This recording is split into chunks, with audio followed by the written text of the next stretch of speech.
Chapter 940. In fact, many years ago, they didn't know how to deal with the internal affairs of the mainland. They only followed young Master Tang to carry out protection missions. Every time they did a mission, everyone knew that they were in trouble. They were like people who wandered on the edge of life and death. In order to catch a drug lord, they would lurk in the grass for 3 days and 3 nights. If they were not careful, they would still be shot. Even young Master Tang had been injured before. That person didn't need to be at the front line at all. But he was the one who told them. The reason why they would pick up guns to kill people.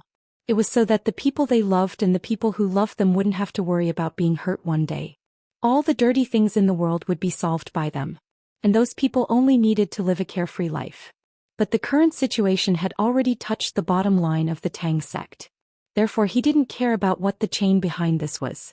When young Master Tang received Hellion Vivian's call, he only said one word. Catch. Hellion Weiwei was also not long-winded. With the momentum of a sudden clap of thunder, she led everyone directly to the location of a certain person. In fact, a certain person who still didn't know what had happened was still trying to bribe some people to help him suppress the matter. But at this moment, someone on the internet exposed a big piece of news. It was the smiling face of a missing female university student left behind in the world. Why did this person go missing? Monkey's technology wasn't good enough. Hellion Vivian had originally planned to fight head-on.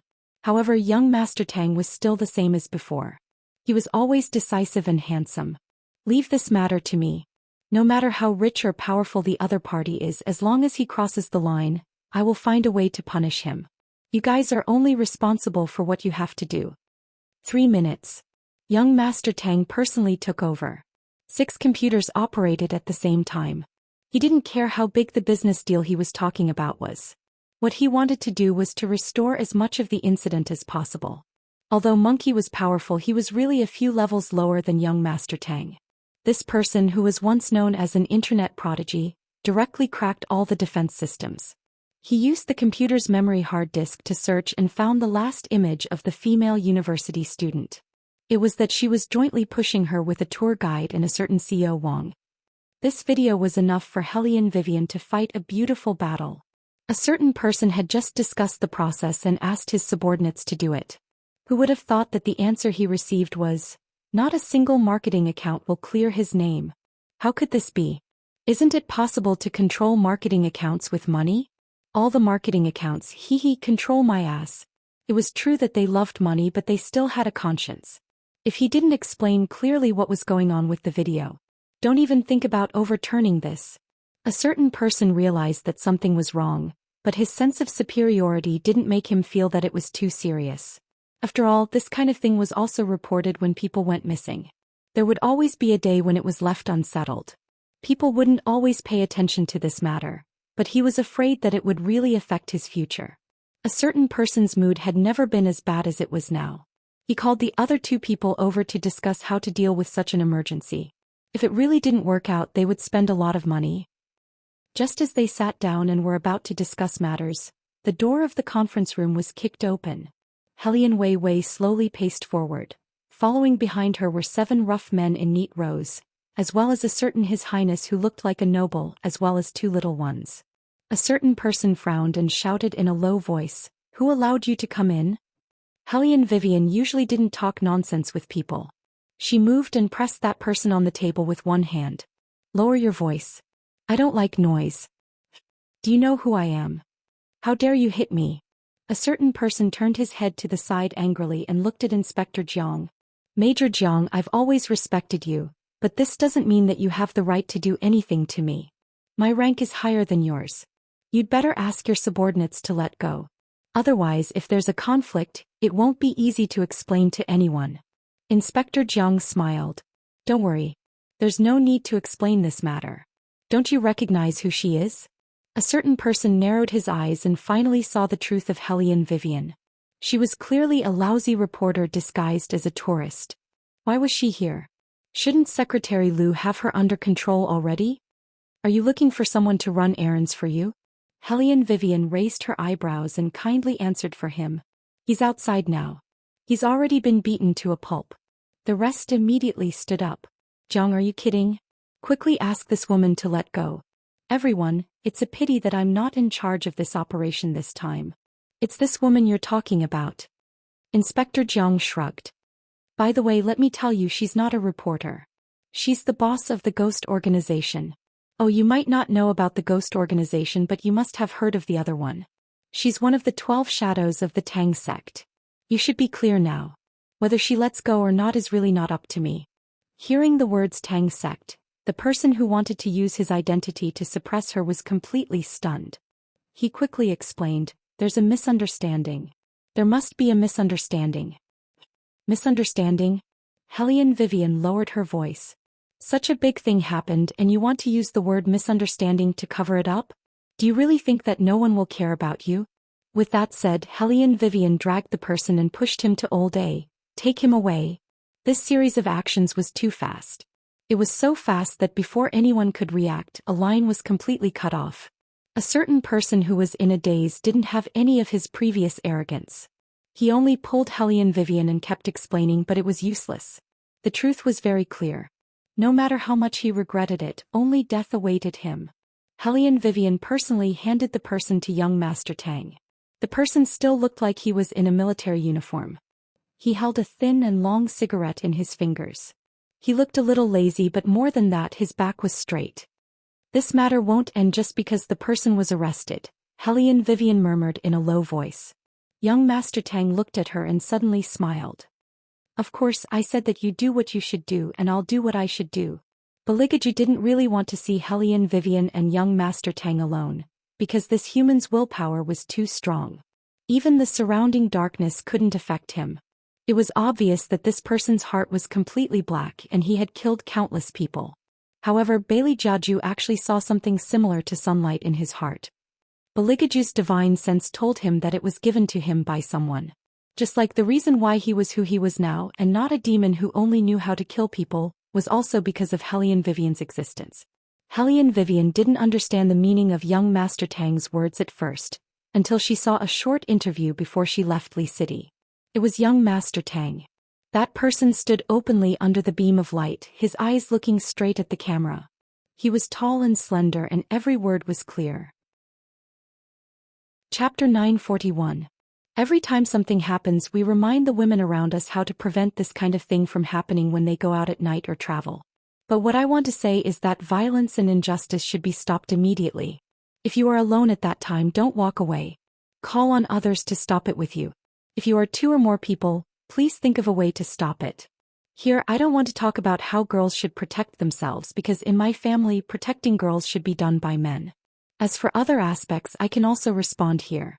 I love this land and the woman I love is here. He told me how warm it is here. I can't guarantee that I can be by her side 24 hours a day, so I will do my best to sweep away all the darkness. No matter who the other party is or how strong their background is, as long as they do something wrong, I will let them get the punishment they deserve. As he said this, the sun just set behind young Master Tang. The afterglow shone on his handsome military uniform and it was dazzling. Hellion Vivian remembered a long time ago, the little boy who looked at her without saying a word in Chinatown. It had always been like this. Even if this person's hands were stained with blood, he didn't look dirty. Instead, he seemed to emit light. Perhaps this was young Master Tang. Hellion Vivian wanted to look at the video again, but her eyes were blocked by someone. It was Baligaju's hand.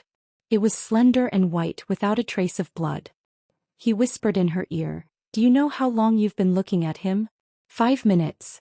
In these 5 minutes I said 3 words to you but you didn't respond. Hellion Vivian wanted to explain, but her body was suddenly pulled into Baligaju's arms.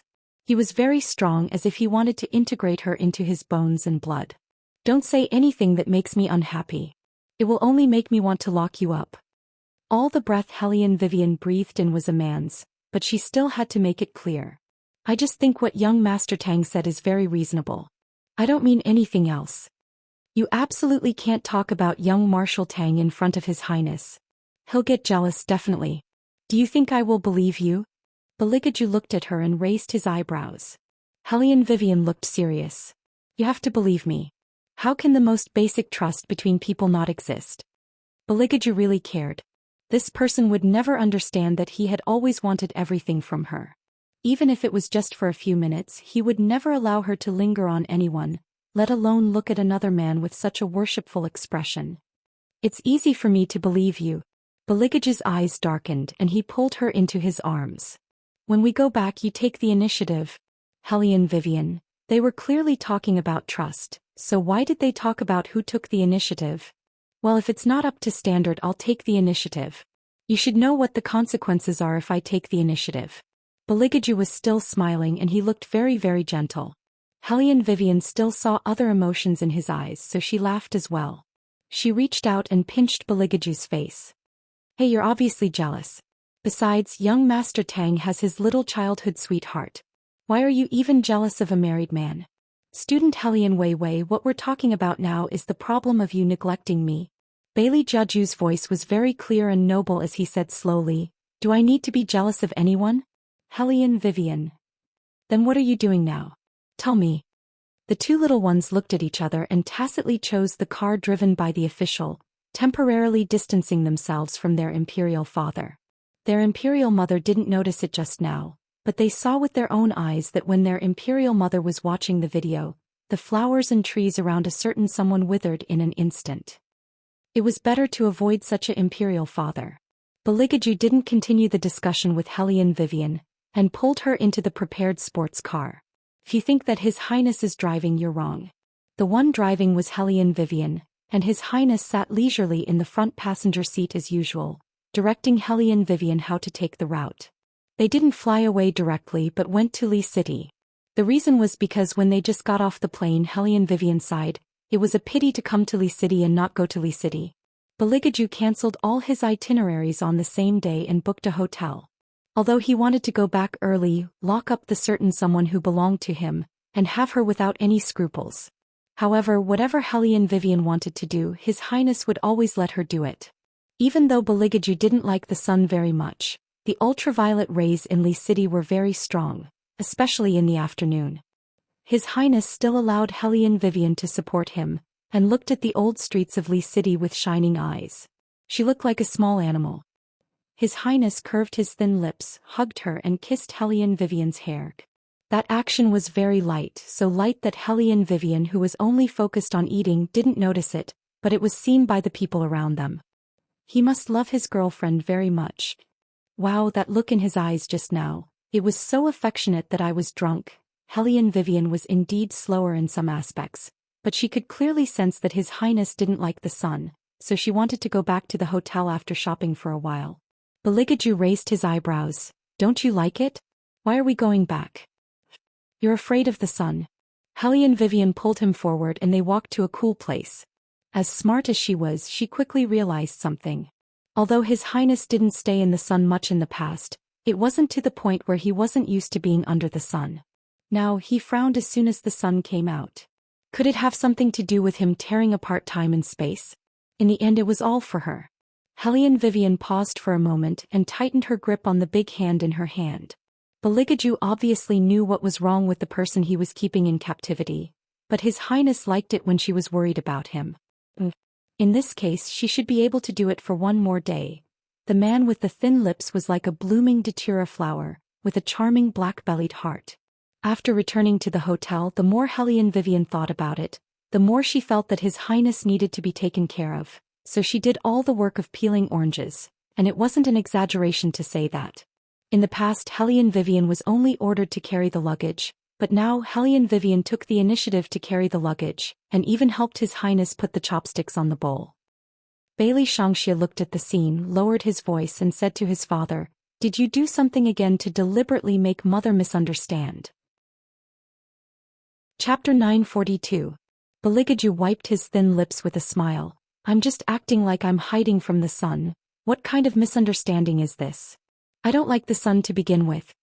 Bailey Shangxia chuckled. "Your body isn't that weak yet, right?" He knew that his father had suffered a severe backlash, but to his father, even if it was a backlash, he could still destroy the world. Why would he be unable to withstand a little bit of sunlight? He could endure it, but demons didn't feel pain. It was obvious that he was doing it on purpose, making it seem like he was in a very serious condition. How shameless. The little one's face became even more cool and soft. He held a small bowl and seriously fed little Chin Chin. Anyway, no one in the world could stop his father from acting. He realized that ever since he found his mother, his father's level of shamelessness had increased by leaps and bounds. In the past, although his father was full of black water, he wasn't interested in anything. He was just a little more brutal. However, it was different when it came to his mother. He pretended to be weak 24 hours a day, and that was really enough. Baligaju never cared about how his little demon looked at him. He was a demon, and playing tricks and scheming were his interests. However, he knew that a certain little phoenix didn't like him killing people. Therefore, his physiological needs were completely solved by a certain someone. Since that was the case, of course he had to think of a way to make a certain someone lie down willingly. He liked it when she took the initiative. Her face was always red, and that would only make him want to bully her more. Bailey Jiaju looked at the figure that was swaying back and forth in front of him. He stroked his thin lips and smiled. Lee City was a good place. The fragrance of flowers permeated everywhere, and the smell of food was quietly fermenting inside. The two little ones went to bed early.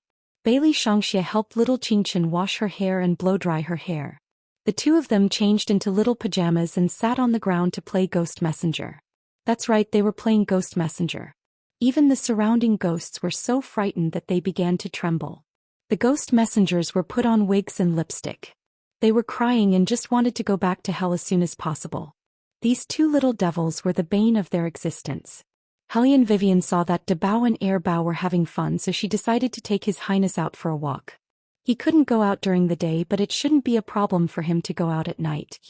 Hellion Vivian ate until she was full at night. Basically, everything that His Highness didn't eat would be picked out and eliminated by Hellion Vivian.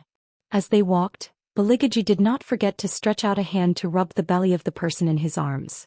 Hellion Vivian leaned into his arms with a smile and held his other hand. She looked at the snacks along the way with interest. However, Baligaju wouldn't buy it for her. He didn't want her to roll around in bed after eating. This one looks good. Spicy, and so is that one. Hellion Vivian had 3 hobbies in her life. First, money, second, appearance, and third, food. Now that she was in the ancient city, she wanted to eat whatever she saw. Baligaju pulled her back and said in a faint voice, "Aren't you on a diet?" Speaking of the matter of losing weight, it was after arriving at Lee City today. After Wei Wei saw a girl from the south, she made up her mind. Different from the northern girls, the southern girls all looked petite and gentle. Wei Wei looked at her own height and decided to control her appetite. This made Baligaju, who was happy to feed a certain person, frown. However, His Highness was smart. He didn't say anything and kept tempting her with delicious food. In the end, not only did Hellion Vivian eat more than usual, she even ate half a bowl of rice more than usual. Moreover, Hellion Vivian still didn't notice His Highness's thoughts. When she heard Baligaju's reminder, she immediately stopped drooling and said to Baligaju, "That's right. You have to supervise me like this in the future." Bailey Jiaju's lips curved into a half-smile as he hugged the person in his arms and kissed her forehead. He thought to himself, she's my pet, so of course I'm the one who should feed her. How can she casually eat these random things outside? His Highness had always been a person with a strong desire to control. However, his desire to control was covered up by his black-bellied methods. Even if Hellion Vivian found out, she wouldn't say anything. Anyway, as long as His Highness was happy, he could raise her however he wanted. However, in reality, Hellion Vivian wasn't fat at all. Although she looked a bit taller than southern girls, her figure was exquisite. However, her figure was exquisite. She had long legs and a slim waist. Coupled with her striking softness, this only made her even more stunning when she wore the ethnic long dress. Hellion Wei Wei's appearance had never been that of the girl next door type, let alone pure and innocent. Her beauty was like a spider lily blooming in the dark, like a raging fire in full swing. When outsiders saw her, they might think that she was a bad woman. As a result, many people said that it was impossible for the emperor to truly like the phoenix. It was because she didn't have the appearance of a good girl. When this woman was holding a scimitar, she made people feel that she was bloodless and heartless. When she was chanting, she didn't have a kind attitude at all. Instead, she was lazy, unlike other people who were very clean. That was why people in the Buddhist world said that even though she was noble and beautiful, she would never be treated with sincerity by men. They thought that it was the same for emperor. But they never thought that Baligaju liked this kind of Hellion Vivian. His most beautiful phoenix could always easily make him want to own her and make her belong only to him. However, before Baligaju did so, Hellion Vivian raised her head, and her eyes were clear, let's sign a new contract. Beligaju was shocked and looked up at her. You want to sell your soul to me? When tearing space and time, the contract effect should be affected. Otherwise, why didn't you find me immediately? Hellion Wei Wei analyzed as she said, after a demon signs an exclusive contract, he will become invincible. Coincidentally, I can help you recover from the backlash that you suffered. So she didn't care at all about selling her soul to the demon? Beligaju reached out and hugged the person in front of him tightly. In the face of such a proposal, Beligaju would not refuse. A long time ago he had thought countless times about pulling this person into the darkness and being with him forever. But every time he was reluctant to do so. Now he could finally have her completely. Of course, Beligaju wouldn't hesitate. It was just a contract, not a one-sided sale. But on the basis of this, the demon's submission to the contractor was added. It meant that in this relationship the real master became Hellion Vivian. She had given her soul to him, but he had given everything to her. Chapter 943. With such a shameless father, Bailey Shangxie still felt very tired. For the time being he didn't have to go against his father. He had to accumulate strength for revenge, and his younger brother was also hungry. As a good elder brother, Bailey Shangxie still placed his younger brother first. The two little ones walked in and looked at the half-asleep Hellion Vivian for a while. Then they were instructed by their father to pack their small suitcases. Logically speaking, shouldn't this kind of thing be done by adults? The two little ones questioned their father. No wonder Imperial Mother has always said that there's a problem with your education method. Beligaju sat on the bench with his legs slightly crossed. He glanced at the two little mushrooms indifferently and said in a very slow tone, Father is training your ability to do things by yourself. What's wrong with that? Then why did you let us pack your clothes? Qingchen ran back and forth between the two rooms, holding a certain highness's suit in her hands. Her cheeks were puffy and cute. Beligaju said very slowly, this is to let you know what it means to respect the old and love the young. The two onlooking ghost messengers. The daily life of the big devil and the little devil. They felt that the big devil had already reached a certain level of shamelessness.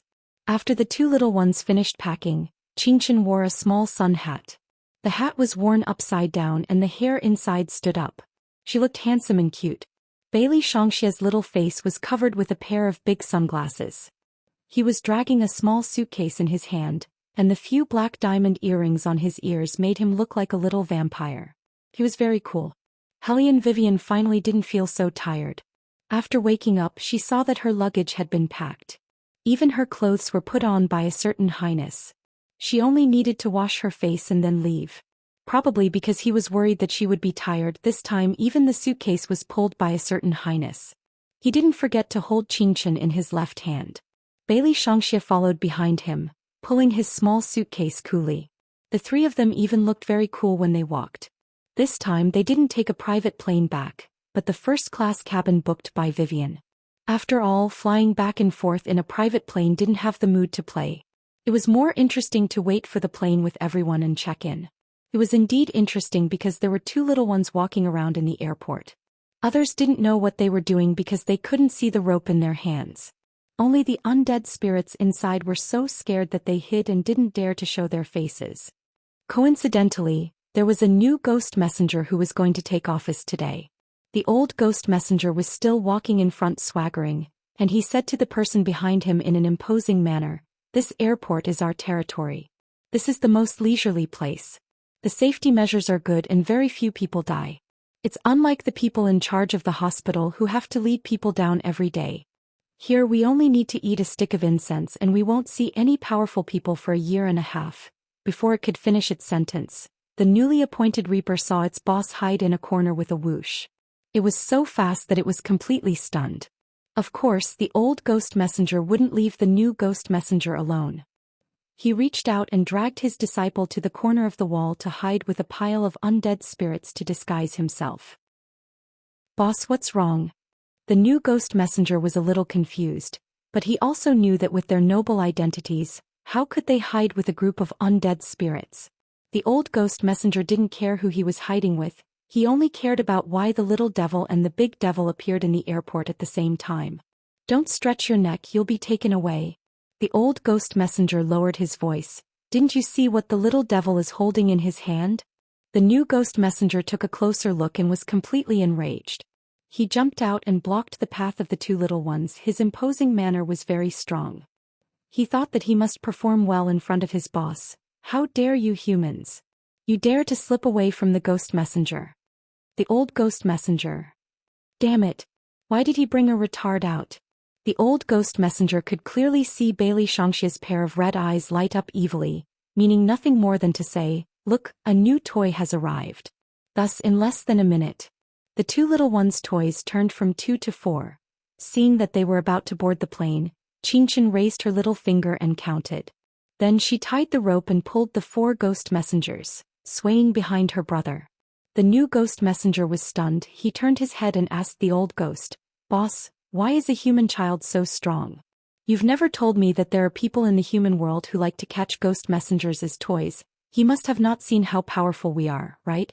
The old ghost messenger didn't want to talk anymore. The feeling of being pulled along was really not a good feeling. The other 2 ghost messengers were originally waiting for their colleague to inform the little king of hell, but now it seemed that their colleague was reliable, but the new colleague was not. The whole army was dead. In the future, when they recruit ghost messengers, they must be more careful. They must not accept those who are not smart. The boarding line was very long. Bailey Shangxia was afraid that Qingshan would be bumped into, so he handed his small luggage to Beligaju and seriously carried the little one who was only a head shorter than him, looking very cool. Hellion, Vivian and the others were in first class, so under normal circumstances, they were the first to board the plane, so there was no need to cut the queue.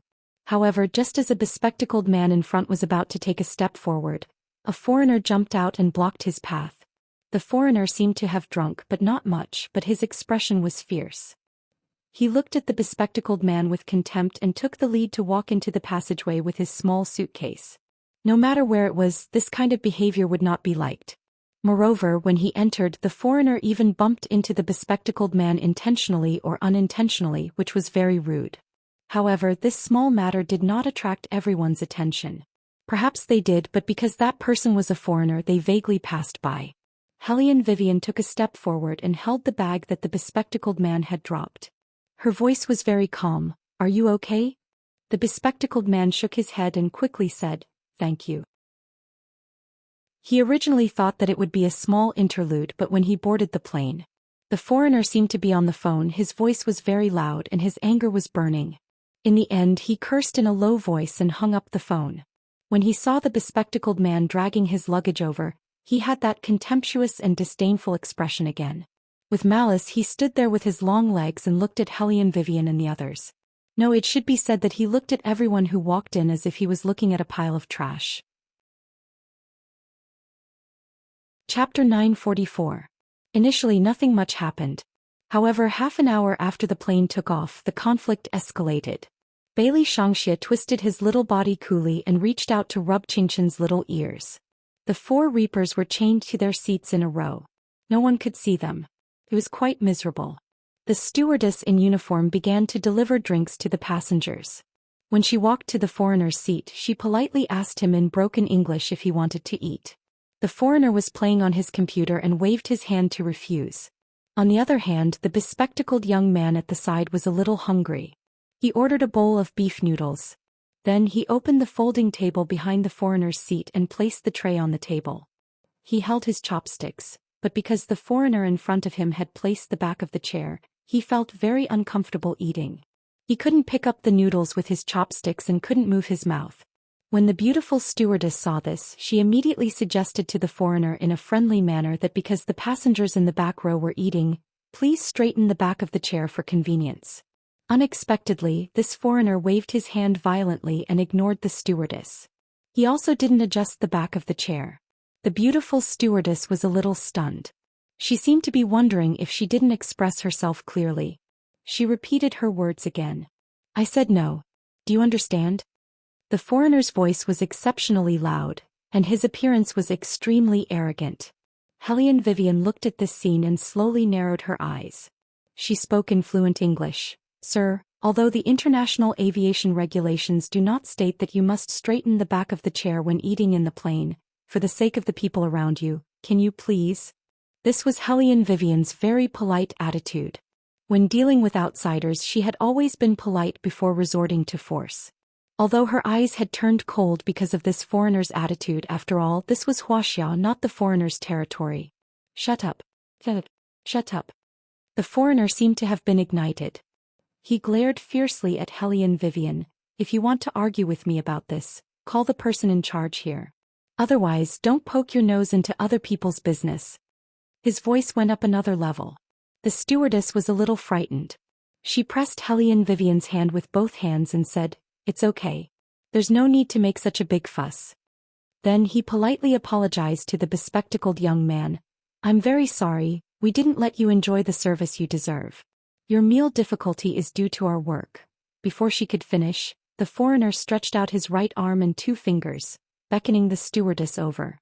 Then he said to the stewardess in English, "Can you be sure that this person understands what I just said? I can put down the back of the chair whenever I want. That's my business. There's no law that says I have to do that. Go translate for that person and make sure he understands." "I understand, and I heard it very clearly." Hellion Vivian narrowed her eyes at him. "Your attitude is very rude. I can see you at any time. Come at me if you have the guts. Let's see what you can do." His voice was very loud. It was so loud that the stewardess could only say to Hellion Vivian, forget it. This kind of small matter will pass after a while. After all, we're on a plane. Forget it." Hellion Vivian could see that the stewardess was forcing a smile. She had said it many times. So many times that Hellion Vivian could sense the grievance hidden in it. Hellion Vivian had been on so many planes, domestic and overseas, and had carried out so many missions. The foreigners she met were warm and polite, but this one did not treat the Chinese as human beings.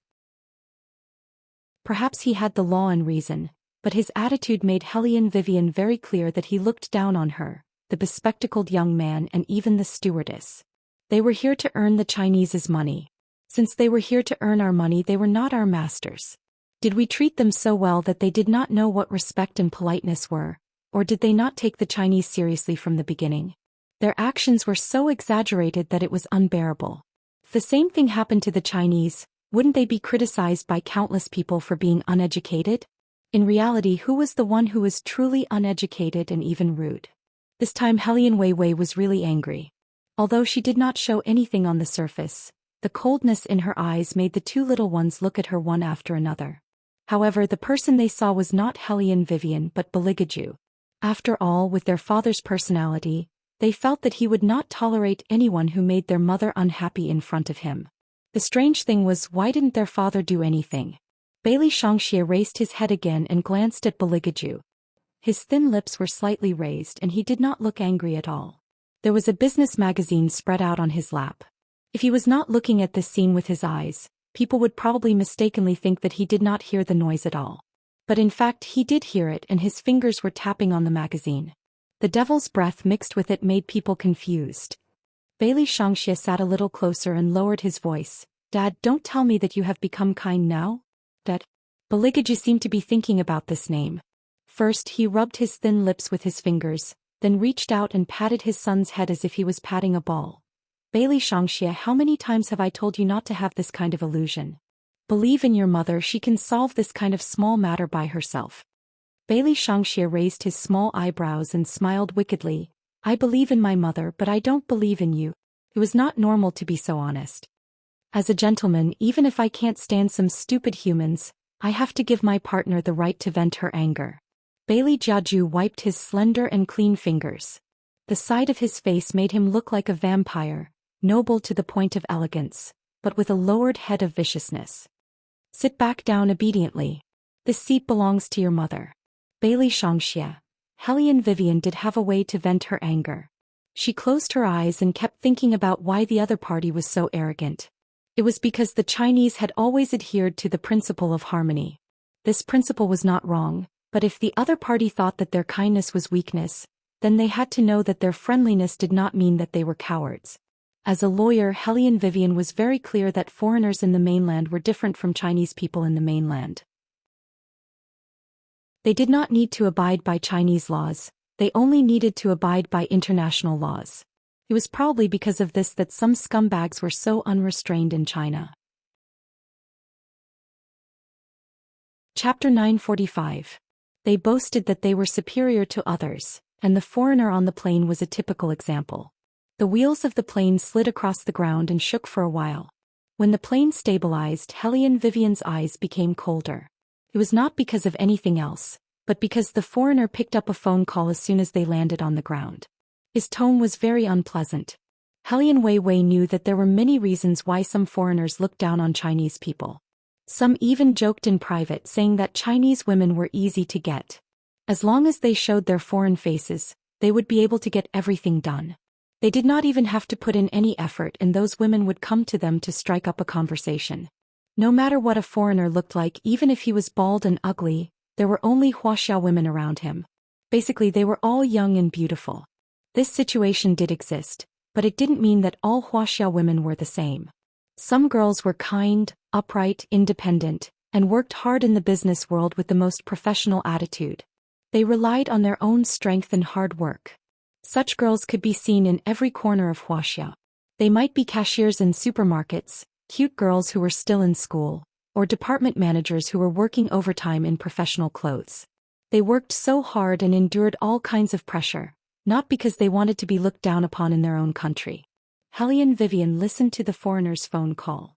Her fingers moved and she handed the suitcase to His Highness.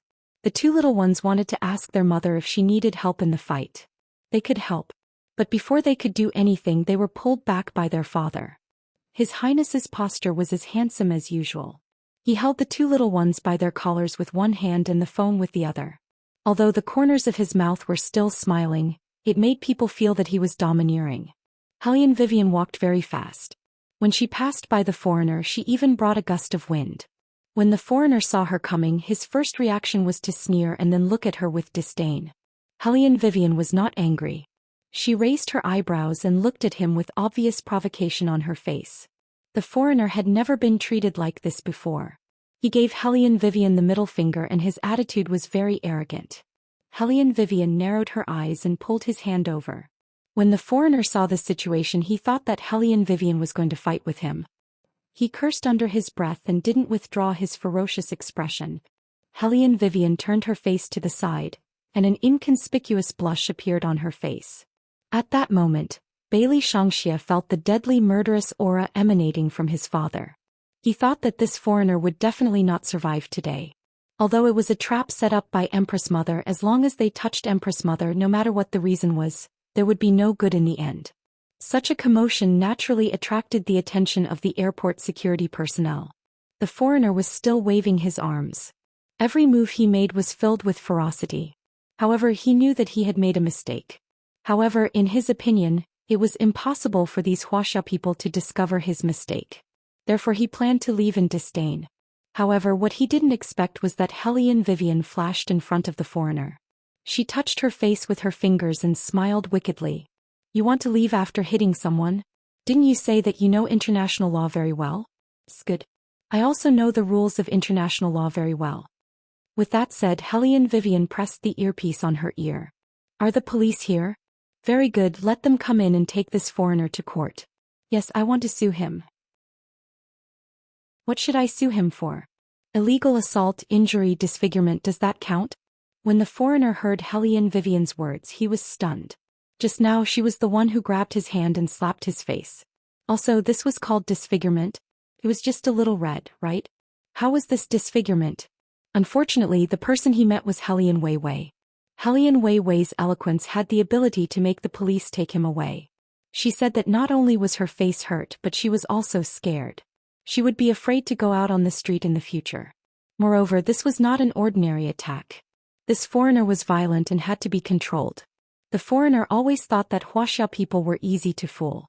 Under normal circumstances, as long as they saw his appearance, they would unconsciously show their inferiority. However, this woman could reverse black and white to such an extent. He desperately wanted to explain in English. However, Hellion Vivian directly interrupted him in Chinese. "Are you going to deny the fact that you just hit someone? The surrounding people are all watching." "Enough. I admit that I did hit someone, but that was you. Since you admit it, there's nothing to say." Hellion Vivian turned to the police and said, "You can take him away." The foreigner was held on both sides. He was so angry that his face was distorted. He thought that was the end. However, to his surprise, The woman looked at him with a smile and said a long sentence in English in a low voice. It was difficult for others to understand because there were too many professional words in it. However, as a foreigner, the foreigner understood it very clearly. She said, "You think you can do whatever you want in Huaxia without obeying the laws of Huaxia? Since you think so, I'll send you to the International Court of Justice. It's not my time that you waste. People like you should be most afraid of wasting time, right?" This was the style of every foreigner. He was a senior executive in Huaxia. There were too many things for him to deal with in the company. He had encountered problems in his work these days. If he was involved in legal issues, the company might let him leave because of his low efficiency. Even if he had to pay a lot of money, the foreigner didn't want to be sent back to China because of such a small matter. At this moment he also understood that he had kicked an iron plate, but it was too late for regrets. When he was dragged away, the woman standing in front of him smiled so obviously. She even deliberately touched her cheek with her finger, as if she was returning the favor. In fact, the foreigner didn't know that this was just the beginning. Bailey Shangxia clearly heard his father's voice on the phone. It was neither high nor low, but it made people feel cold in their bones. "You found it? Then let him know what it means to be slapped in the face. First, stop the cooperation with his company. Tell him the reason for stopping the cooperation is because of the manager of his department." Chapter 946. Why? Because he did something very stupid when he was on the plane. The coldness in Baligaju's eyes was incomparably deep. He watched Hellion Vivian slowly walk over, said one last sentence and hung up the phone. But it wasn't over yet. His Highness glanced behind him and immediately, a dark shadow swept in the direction where the foreigner was taken away. Bailey Shangxia crossed his arms in front of his chest. "Dad, didn't you say that you wanted Mother to vent her anger on her own? Now that she's done, it's my turn to do it. Do you have a problem with that?" Bailey Jiaju slowly glanced at his son, who was a troublemaker. Bailey Shangxia said angrily, "Then why don't you let me vent my anger on my brother? You can take the ghost messenger to vent your anger on that foreigner tonight, but don't let your mother find out." Baligaju lowered his voice. "She doesn't like to use ghosts to deal with humans." When the two little ones heard this idea, the corners of their mouths immediately curled up. Using ghosts to deal with humans, their father was really too evil. One had to know that killing people wasn't scary, but making people live in fear every day was the scariest. "When the time comes, we must scare him until he goes to see a psychiatrist." Little Qingchen sounded like a little gentleman when he spoke, but in fact he took after his Highness in every way. If Hellion Vivian heard such an unscrupulous plan of the three of them, she would definitely doubt whether there was something wrong with her education system. His Highness was very happy. With two free laborers, he didn't have to go out and do things himself at night. One had to know that sometimes Vivian was so smart that he would more or less restrain himself. After all, he didn't like to hug his favorite phoenix with the smell of blood. But even so, when he saw the inconspicuous red mark on Hellion Vivian's face, the bloodthirsty feeling in the depths of Baligaju's heart continued to surge out. Therefore, after wrapping his arm around Hellion Vivian's waist, His Highness made a new decision to settle the score personally. Hellion Vivian looked at the man's eyes and knew that he was unhappy because of her injury. She felt a chill all over her body, and even after getting into the car driven by the driver, she didn't retreat. Thus, as a domineering president, Hellion Vivian was very obedient. Originally, she had planned to give His Highness a kiss after they got on the car to appease the anger hidden under Bailey Jiaju's elegance. After all, when the other half was in a difficult situation, it was basically, "Don't talk, kiss me" pattern. However, it was obvious that this trick had no effect on His Highness at all, because before Hellion Wei Wei could kiss his cheek, she was pushed away by His Highness with an indifferent expression. "Sit properly." How could Hellion Vivian tolerate His Highness rejecting her? She sat down, but she still stole a kiss before sitting down. She was in a very good mood and even the corners of her mouth curled up. His Highness looked at her and reached out to turn her face to him. Then Hellion Vivian felt a chill with the scent of sandalwood. It was blood. It was said that the blood of a demon could heal any wound, and could even bring a person back to life. Hellion Vivian was stunned and she pulled His Highness's hand away. Her heart ached. "You are just a little injured. You can just rub it with medicine. Is there a need to use blood?" Baligaju looked at her with a deep gaze and said in a low voice, "There's a need." After saying that, His Highness picked her up and put her in his arms. Because he was driving a luxury limousine, there was a lot of space in the car. Even if he did these things, it wouldn't affect the man's elegance. He held Helene Vivian's hand as if he was playing with it, but also as if he was warning her, "You're mine. Other than me, no one can touch you." Helene Vivian knew His Highness well. Even if it was a wound, he had to be the one to give it to her. However, when she saw the bleeding wrist, Helene Vivian's heart ached. He held that hand and held it all the way. Beligaju liked the way she was worried about him. Although it could be cured with a spell if it made her nervous, he didn't mind acting like a human and pretending to be in pain. The two little ones watched from the side from the beginning to the end. Qingchen felt that it was hopeless to save her father. His father was too good at pretending, and he knew how to use both the trick of injuring himself to gain sympathy and the beauty trap. No wonder his mother called herself a domineering Su. Sai. He had to be prepared to watch his father act at all times in the future. Bailey Shangxia didn't care about his father from the beginning to the end. Without a doubt, his father did this because he didn't want his mother to be injured again in the future. That was why he used blood to heal her. He could use magic even if he didn't use medicine. He used blood to make his mother keep an eye on him at all times, so that she couldn't be distracted. Sure enough, when they arrived at the car dealership, his father looked like he had lost a lot of blood.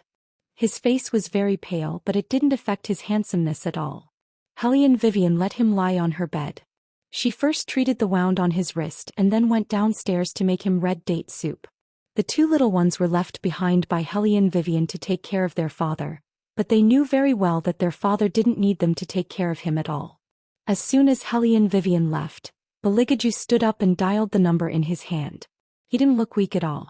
Instead, layers of black fog surged out from behind him. "You're here to apologize? Very good, then ask him which hand he used to hit her. Which hand did you cut off the tendons of his hand?" The foreigner on the other end of the phone was still arrogant at first. After all, the police in Huaxia couldn't do anything to him. He had a green card in his hand. In fact, this was indeed the case. If it wasn't a criminal case, foreigners would rarely be detained in Huaxia. Therefore, in less than 10 minutes, the foreigner was bailed out by his lawyer. He tugged at his suit, looked at the police with disdain, and walked out of the police station.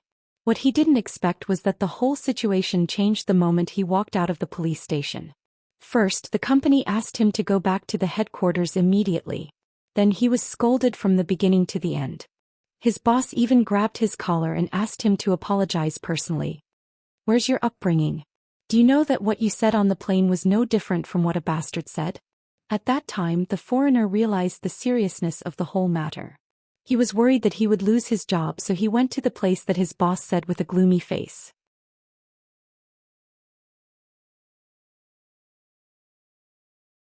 Chapter 947.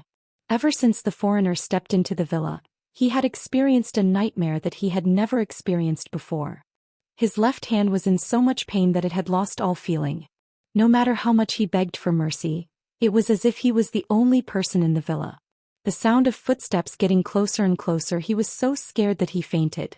When he opened his eyes again, it was still the same cabin, but the people in the cabin had changed. Everyone's eyes were blood red as they stared at him. It was as if he would be consigned to eternal damnation if he said one wrong word. After doing all this, Beligaju hung up the phone. The smile on his face made the two little ones shake their heads in tacit understanding. Beligaju looked at the two little light bulbs and lifted the blanket as if there was no one else around. He lay back in his original position and continued to pretend that he had lost too much blood. Bailey Shangxia couldn't stand it anymore. "Dad, don't you think it's very shameless of you to keep pretending like this?" "I don't think so." Beligaju slowly unbuttoned his shirt, looking abstinent and noble. "Also, you can take Qingchen out to play. Lock the door while you're at it. You should know very well how much I dislike people disturbing me and your mother." Bailey Shangxia was speechless, but he still had to take good care of his younger brother. One of the two little ones walked in front of the stairs while holding the other's hand. Just like that, they went downstairs with their small waists bent. Then they brought 4 reapers and a demonic dog to the amusement park. After Helene Vivian finished boiling the red date soup, she realized that there was no one upstairs. The small bowl that she took out didn't come in handy either. The two little ones must have gone out to play. On the other hand, the man leaning against the headboard was even more eye-catching than usual. Hellion Vivian had always known that as long as this person wanted to, he could easily capture everyone's heart. Beligaju put down the magazine in his hand and looked up at her. I don't want to drink the red date soup. Was he acting coquettishly? Hellion Vivian was amused. It's fine if you don't want to drink it. Don't go out today and recuperate. All right. Beligaju chuckled. Hellion Vivian felt that His Highness's appearance was very tempting. She leaned over and touched the man's head. Bailey Jiaju hugged her in that position and was extremely gentle. Are you tired? Yes. Hellion Vivian was already tired. She had been busy the whole night before coming here. Now that she was being hugged like this, her eyes were a little tired. Beligaju reached out and patted her on the back as if he was raising a pet. There was a bone-deep tenderness between his eyebrows. Then sleep for a while. Your hand. Hellion Wei Wei's voice was filled with fatigue. Beligaju kissed her ear and said, I'll change the dressing myself. Be good and sleep. Then don't go out. Hellion Vivian was still concerned about this matter. Obviously she knew what His Highness was like. Beligaju patted her back even more gently. Okay, I won't go out. In this era there was no need to go out at all. Just a phone call could settle everything. There were benefits to being in the modern world. Hellion Vivian heard his promise and fell asleep quickly. Beligaju didn't go anywhere. He hugged the person in his arms and patted her with his left hand. The sunlight shone in through the window and shone on the two of them. It was a beautiful scene. It was just an afternoon nap and it wouldn't take long. His phone rang. Hellion Vivian woke up. Seeing that Beligaju was still there, the tip of her nose twitched. There was no smell of blood, so she took the phone. Beligaju chuckled, turned his head and lit a cigarette. His posture was very elegant, like a male model in a magazine. He was so handsome that it made people jealous. He didn't even care about those demons who were bound to be beaten up by him in the past. He only glanced to the side coldly. Although he was small, he already had the oppressive aura of the master of the demon world. Behind him were countless demons. Each of them heaved a sigh of relief. They thought that the little master was finally not using them as punching bags anymore. However, something even more troublesome happened. The little master had an unusual interest in jewelry that he used to disdain. He said that he wanted to bring everything back for his little brother to play with. All the demons. This was the rhythm of emptying the demon world. Chapter 948. Little Qinchin, who had originally wanted to go to school with his older brother, straightened his small body and held a pen in his hand as he wrote from memory. After writing for a while, she turned her head to look at her brother's seat. When she saw that no one was there, she turned her head back and continued to bury her head in her notebook. She looked very obedient. Bailey Shangxia told him that he would pick him up with Beligaju after school was over in the afternoon. Qinchin remembered this sentence and looked back from time to time. At noon, Qinchin opened her small school bag as usual. First, she puffed up her cheeks and drank a can of milk that Beauty Weiwei gave her. Then, with a cold expression, she began to touch the lunchbox with her small hands. This was something that Hellion Vivian had never forgotten after she became a mother. It was probably because she lacked a father and a mother when she was young. Therefore, when Hellion Vivian took care of Qinchin, she would always be extra attentive in certain aspects. She would always prepare the meals and put them in the lunchbox. She would also prepare hot soup for her. Qinchin had only been in school for a few days, so she was envied by her classmates for a few days. Because the dishes were so delicious, even the vegetables and mushrooms that the kids did not like to eat were made into cute shapes by Hellion Vivian. Little Fatty Ching did not think much of it. He sneered with a chubby face, "You can't even afford to buy lunch and have to bring it from home. A country bumpkin will always be a country bumpkin." After the previous lesson, little Fatty Ching did not dare to get close to Qinchin, let alone fight with her. He only dared to stand far away and laugh at her. Now the children in the kindergarten did not know about the relationship between Bailey Shangxia and Qinchin. If little Fatty Ching knew about this, he would never dare to provoke Qinchin again. This was because little Fatty Ching was scared to death of Bailey Shangxia. Although there were still many children around him, little Fatty Ching knew that many of the children in this kindergarten wanted to treat Bailey Shangxia as the boss. His mother had promised that she would get rid of these two eyesores in 2 days, especially this little country bumpkin in front of him. He was so poor that he didn't like him at all. No matter how good-looking he was, he didn't like him.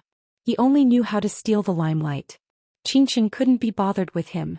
She was waiting for her brother and didn't want to talk to anyone.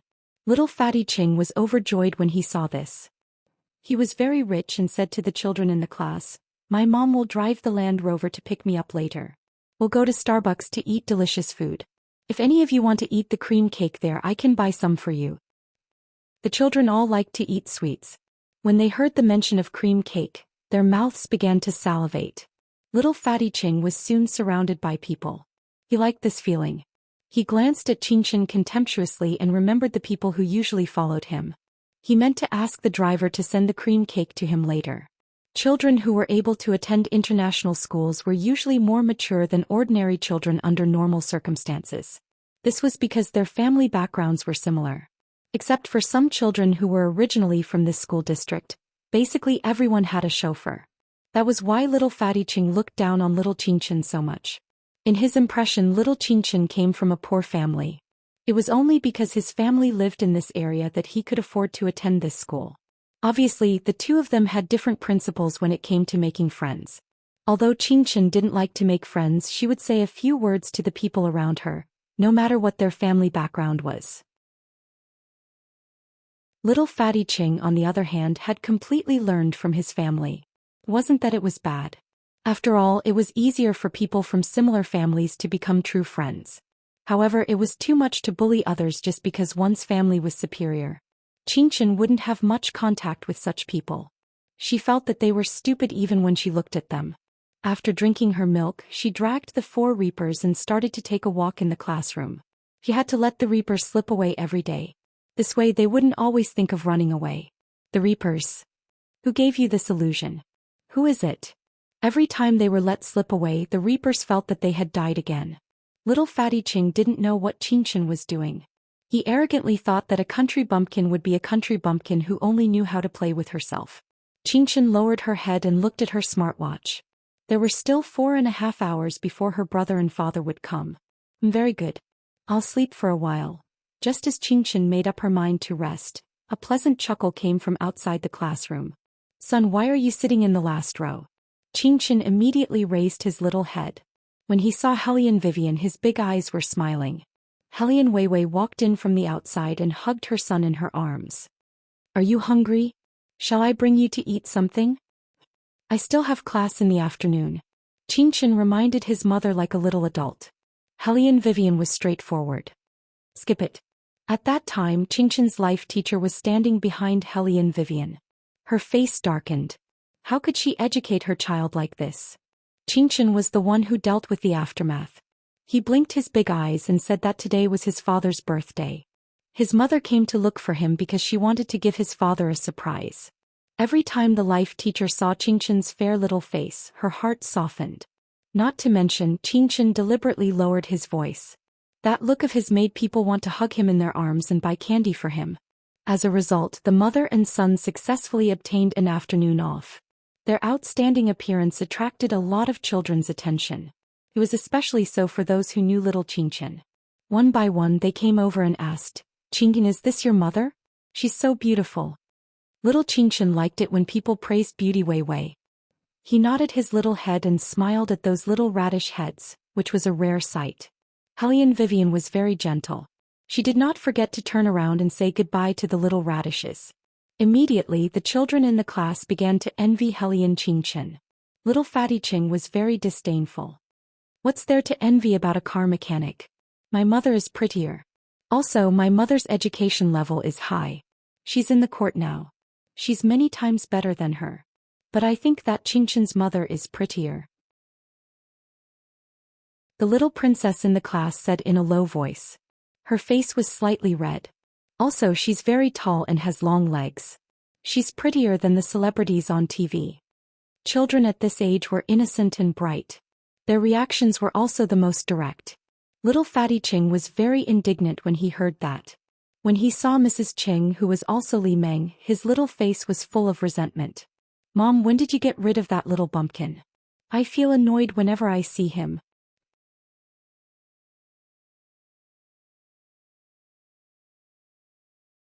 The more it was like this, the more Du Cece felt that the man she was going to meet today was of a high status. Her mind became active. She took out the foundation from her bag and touched up her makeup. She believed that with her beauty and ability, she would definitely be able to make him see her in a different light. If she could get young Master Ju's attention, not only would her classmates at the gathering today be envious of her, but even her socialite friends would come up to her to curry favor. Thinking that she might become the mistress of this building in the future, Du Cece's red lips curled up proudly. At this moment there was a commotion not far away. A crowd rushed in from outside the door, making it impossible for Du Cece to see who was who. There were two men, one at the front and one at the back. The man at the back was holding an office bag in his hand. He looked elegant and his eyebrows were raised. At this time he was reporting something to the man in front of him in a low voice. When they saw their figures appear in the hall, several managers who had been waiting for a long time quickly went up to them. At the same time, there were also reporters from various media outlets who were carrying cameras and cameras. Their cameras were flashing everywhere. Bailey Jiaju remained calm and collected as he watched this scene. Suddenly he stopped his footsteps. He stood tall and straight. His expression was leisurely, so much so that the corners of his mouth were still half-hooked. His perfect side profile didn't show any displeasure, but the depths of his eyes suddenly sank. A middle-aged manager could not see the change in the aura that was exclusive to the devil. On the contrary, he was confident that there was no man in the world who did not like the feeling of being pampered. The higher the position of the person, the more so. Therefore, the middle-aged manager walked forward attentively. The media is very concerned about your annexation of a foreign company this time. Do you want to accept an interview? Also, the company will always encounter some legal problems in its development. I have also invited some professionals. Do you want to meet them? The middle-aged manager thought that the other party would at least respond to his request. However, what he did not expect was that Baligaju did not even look at him. He turned slightly to the side and said to Qing Long behind him, "I'll leave it to you." Then he walked into the elevator that went straight to the top floor as if there was no one else around. The middle-aged manager was very embarrassed, but he knew that he also needed to curry favor with the special assistant beside the president. He immediately turned to Qing Long and said, "Then Special Assistant Long, why don't you take a look first? The lawyer who came this time is my niece. She is very good at law." Qing Long closed the information in his hand. Compared to Fire Qilin, he gave off a relatively gentler feeling, but he could definitely understand his master's thoughts better. He glanced at the middle-aged manager and then looked across the crowd at the niece that the middle-aged manager mentioned. He lowered his eyes as if he was thinking about something. Seeing this, the middle-aged manager gave a look behind him and asked people to separate the media first. Then he said to Qing Long, "Special Assistant Long, I heard that the president is still single."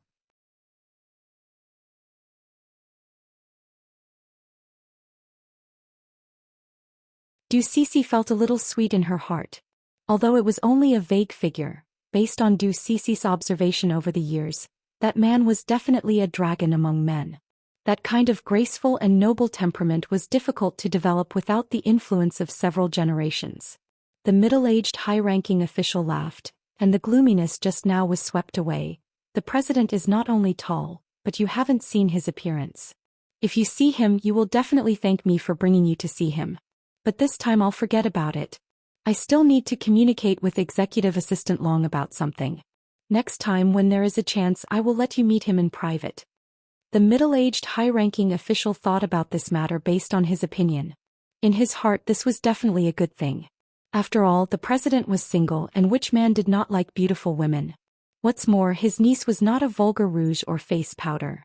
Not only was she a successful lawyer, but she also knew how to be submissive. He thought that she was good enough for the president. Du Cece was also happy to hear that. "Then I will leave first today. There is still a class reunion in the afternoon. When uncle has arranged it, call me again." The middle-aged high-ranking official looked at the watch on his wrist. "You go first. There will be news as soon as tomorrow." Not only for his niece but also for himself, he had to find a time to talk to the president. What right did Executive Assistant Long have to fire him? Maybe the president would be happy after he told him about this matter. Du Cece did not know that her uncle's situation had begun to change because of his intervention in this matter. She thought that her uncle and the other party should have reached a certain consensus. And the other party must have known about her and was waiting to start a relationship with her. As long as she thought of this, Du Cece could not help but feel happy. In addition, she would be able to teach the woman that she had always disliked a lesson in a short while. This made her smile even more brightly. At 1 o'clock, Hellion Vivian rode her flashy BMW Tomahawk and brought Qingshan to Galaxy Soho. This shopping mall was located in a large plot of land that was rarely seen in the inner city of Jingdu.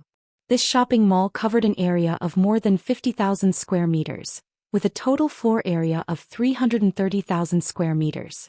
It was a business and office building, and it was very beautiful and magnificent. Of course, there were many merchants who stayed in this shopping mall. Since they had arranged to meet at Starbucks here, it was convenient to have a meal here. Qingshan stretched her short legs and jumped down from the tomahawk. Then she carried her small school bag adorably and held Hellion Vivian's hand. Her small face was cold and she looked like a little prince. Hellion Vivian held the keys in her hand. She did not wear a skirt because she wanted to ride the bike. Instead, she wore cool jeans and a coffee-colored leather hat. Her chestnut curly hair fell behind her back, and she looked indescribably beautiful. Not only did such an outfit not make her look ordinary, but it also made her look more eye-catching. Her face was still without makeup, but it was very fair. Hellion Vivian was looking at the surrounding merchants. She lowered her head and asked her son, "What do you want to eat? Do you want to eat hot pot?" Oh. Little Qingshan poked his little palm and obediently raised his head to add, "Wait for Big Brother to come back before we eat hot pot." Hellion Vivian rubbed her son's hair and turned to look at a nearby merchant. "What do you want to eat now?" "Beauty Vivian." Qingshan sighed and looked into Hellion Vivian's eyes. "Since you just came in, the number of times your eyes fell on the 3 words Burger King is more than 5 times. If you want to eat Burger King, let's go eat Burger King." Hellion Vivian did not feel embarrassed at being exposed at all. She raised her lips and smiled. "Okay, let's eat Burger King. They have recently released a new product and it is very delicious. There is a layer of tempura vegetables in it and it is crispy. You will definitely like it." Qingshan had always known that Hellion Vivian only ate hamburgers and fries from Burger King. She did not even touch other KFC. Undoubtedly, when Beligaju and Bailey Shangxie were not around, the responsibility of spoiling Hellion Vivian fell on Qingshan's shoulders. Knowing that Hellion Vivian wanted to eat, Qingshan naturally put this as her first consideration. She queued up to order in a cool manner, and from time to time she would tilt her little head to look at the new product in the picture. The waitress had seen children order by themselves before, but she had never seen a child order for their mother. Seeing Qingshan pointing her pinky and pointing here and there, she was really adorable. "Child, this doesn't seem to be enough. Do you want to add an extra hamburger?" Seeing that Qingshan only ordered a hamburger set, the waitress thought that he had ordered the wrong thing, so she reminded him with a smile. Unexpectedly, Qingshan shook her little head seriously and said, "I can't let my mother drink too much cola and eat too much fried food. It is not good for her body." The waitress, as well as the parents queuing behind, they often heard these words from mothers to children, but now it was the other way around. They also wanted this kind of son who doted on his mother. Qingshan's height had just reached the bar counter. He tiptoed, pressed 2 straws and asked the waitress for an empty cup. Then he carried the tray and wobbled toward Hellion Vivian. Qingshan was good at everything, but he often did not roll up his sleeves and rubbed his little face against her. Every time this happened, he would pause and look behind him. There was no one. His older brother was not back yet. How could Hellion Vivian not know what the little guy was thinking? Seeing Qingshan's listless appearance, she hugged her son's little head and kissed him. "I will take you to the arcade upstairs to play later. Let's catch a little devil doll for your older brother, okay?" "Okay." Qingshan's eyes lit up. However, he was still very gentlemanly outside. He wiped his little head with a napkin and said to Hellion Vivian as if he had a headache, "Pretty Hellion Vivian, how many times have I told you not to kiss me casually in front of the audience?" Hellion Vivian replied perfunctorily as she kissed her son's face twice. Qingshan, of course, was not angry. He reached out his little hands to help Hellion Vivian pour 1 cup of cola into 2 cups. Then he sat there frowning and squeezing the ketchup in his hands seriously. In some ways, the 3 fathers and sons were the same. When they were eating, they were especially orthodox gentlemen. It was probably the elegance that came from their bones, which was exclusive to demons. Hellion Vivian held a fry in her mouth and lowered her head to help Qingchen roll up his sleeves.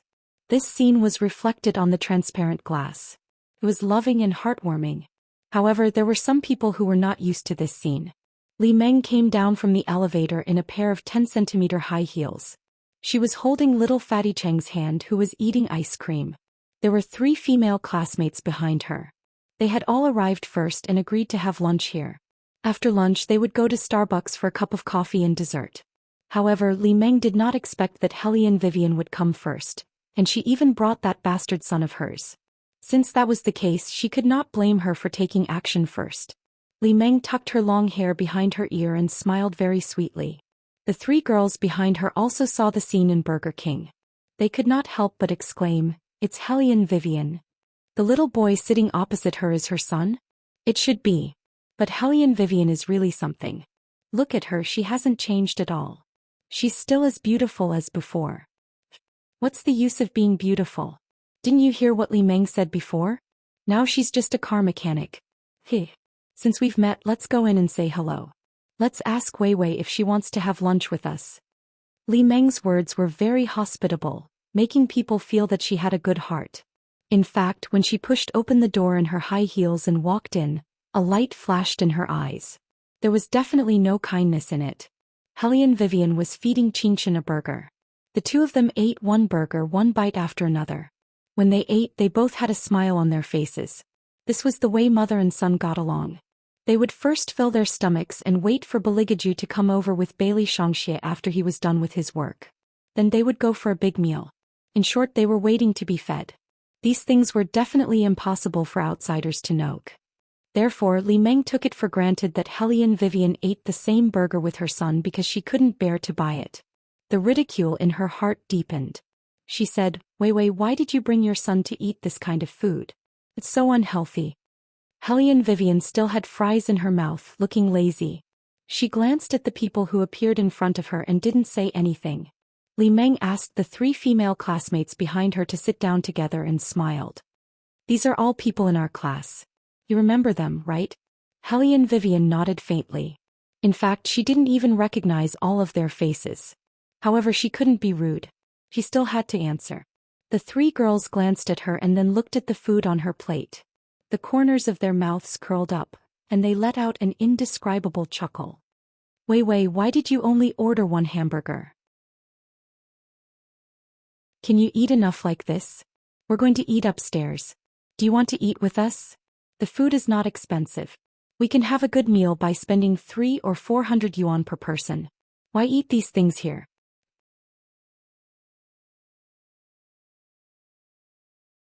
Chapter 951. Don't be so greedy. I'm the one paying today. Li Meng turned to Hellion Vivian and whispered, "Vivian, don't be so shy. We're all old classmates. I'll pay for you." Li Meng's words sounded very enthusiastic. In fact, when it comes to the last point, "I'll help you pay for it," it becomes a little more subtle. Yeah. The other 3 girls also laughed. "Since Li Meng is paying, Vivian, don't be so reluctant. Let's go up and order more food. Don't eat a burger with your son so pitifully."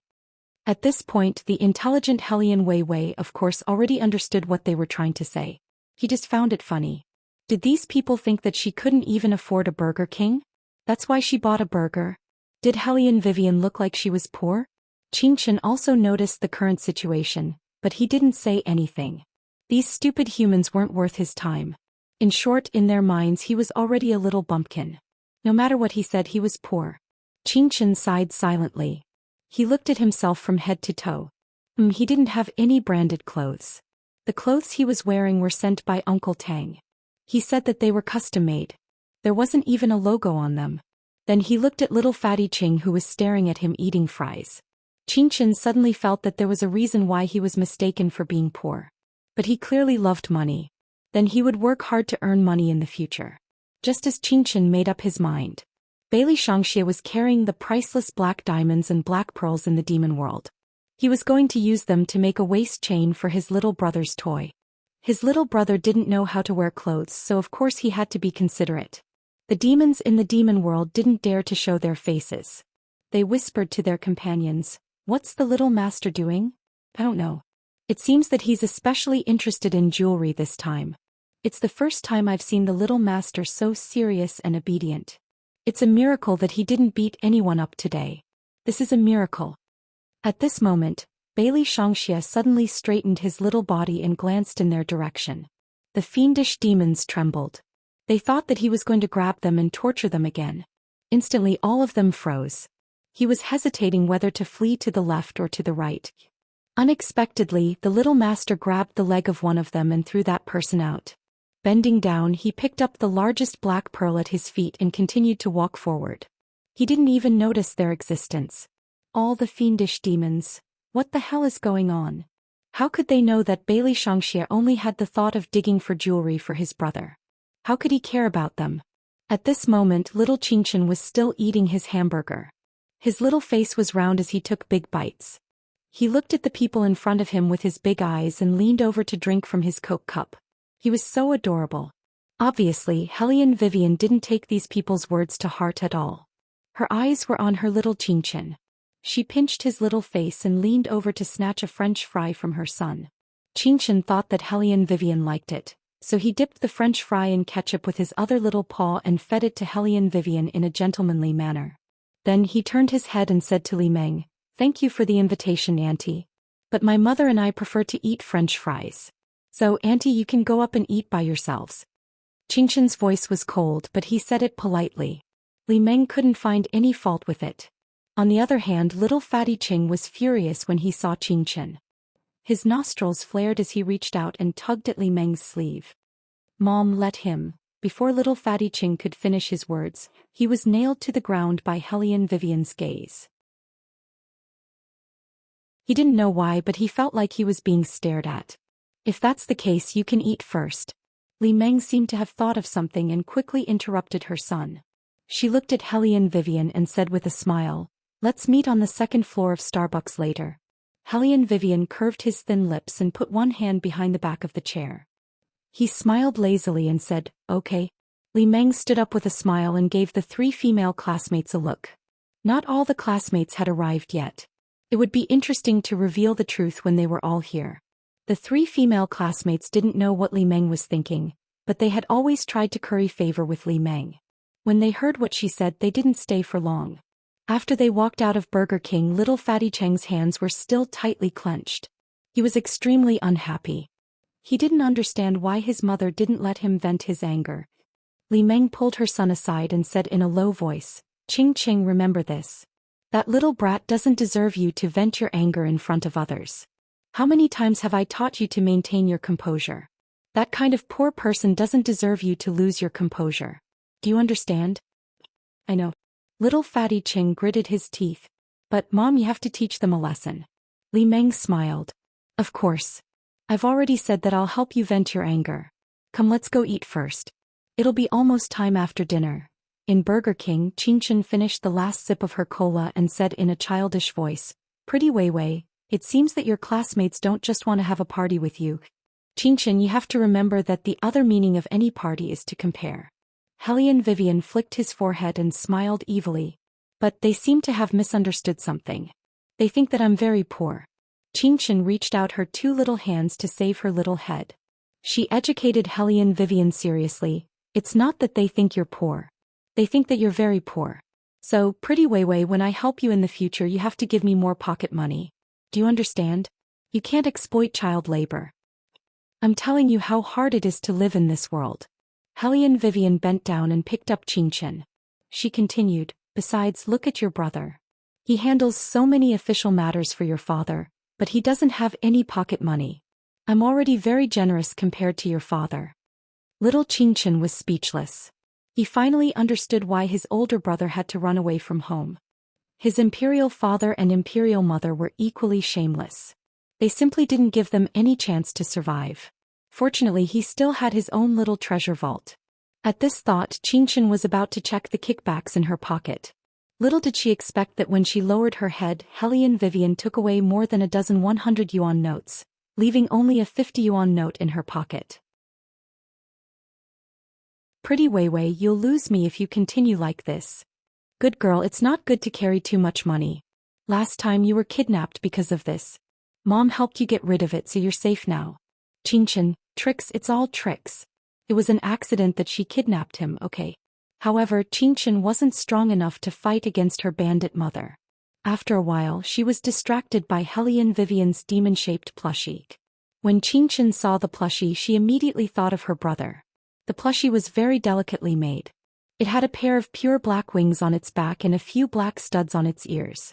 Its cold expression was very lifelike. Qingchen was overjoyed. He raised his pocket money and was about to buy some game coins. All his actions showed that if he didn't take down this little demon today, he wouldn't leave. Hellion Wei Wei counted $100 bills and gave them to the arcade, exchanging them for 1,000 game coins. She wanted to collect 10,000 game lottery tickets so that she could take down the little devil who was completely black all over. Qingchen was very good at playing with electronic products, especially when it came to calculating the lottery. Every time she put in a game coin, she would win a lot of money. This made the eyes of the gaming parlor's boss turn red with envy. He never thought that the hit rate of the machine would be so high. He even specially asked someone to adjust it. But no matter how he adjusted it, the result would still be crushed by little Qingchen.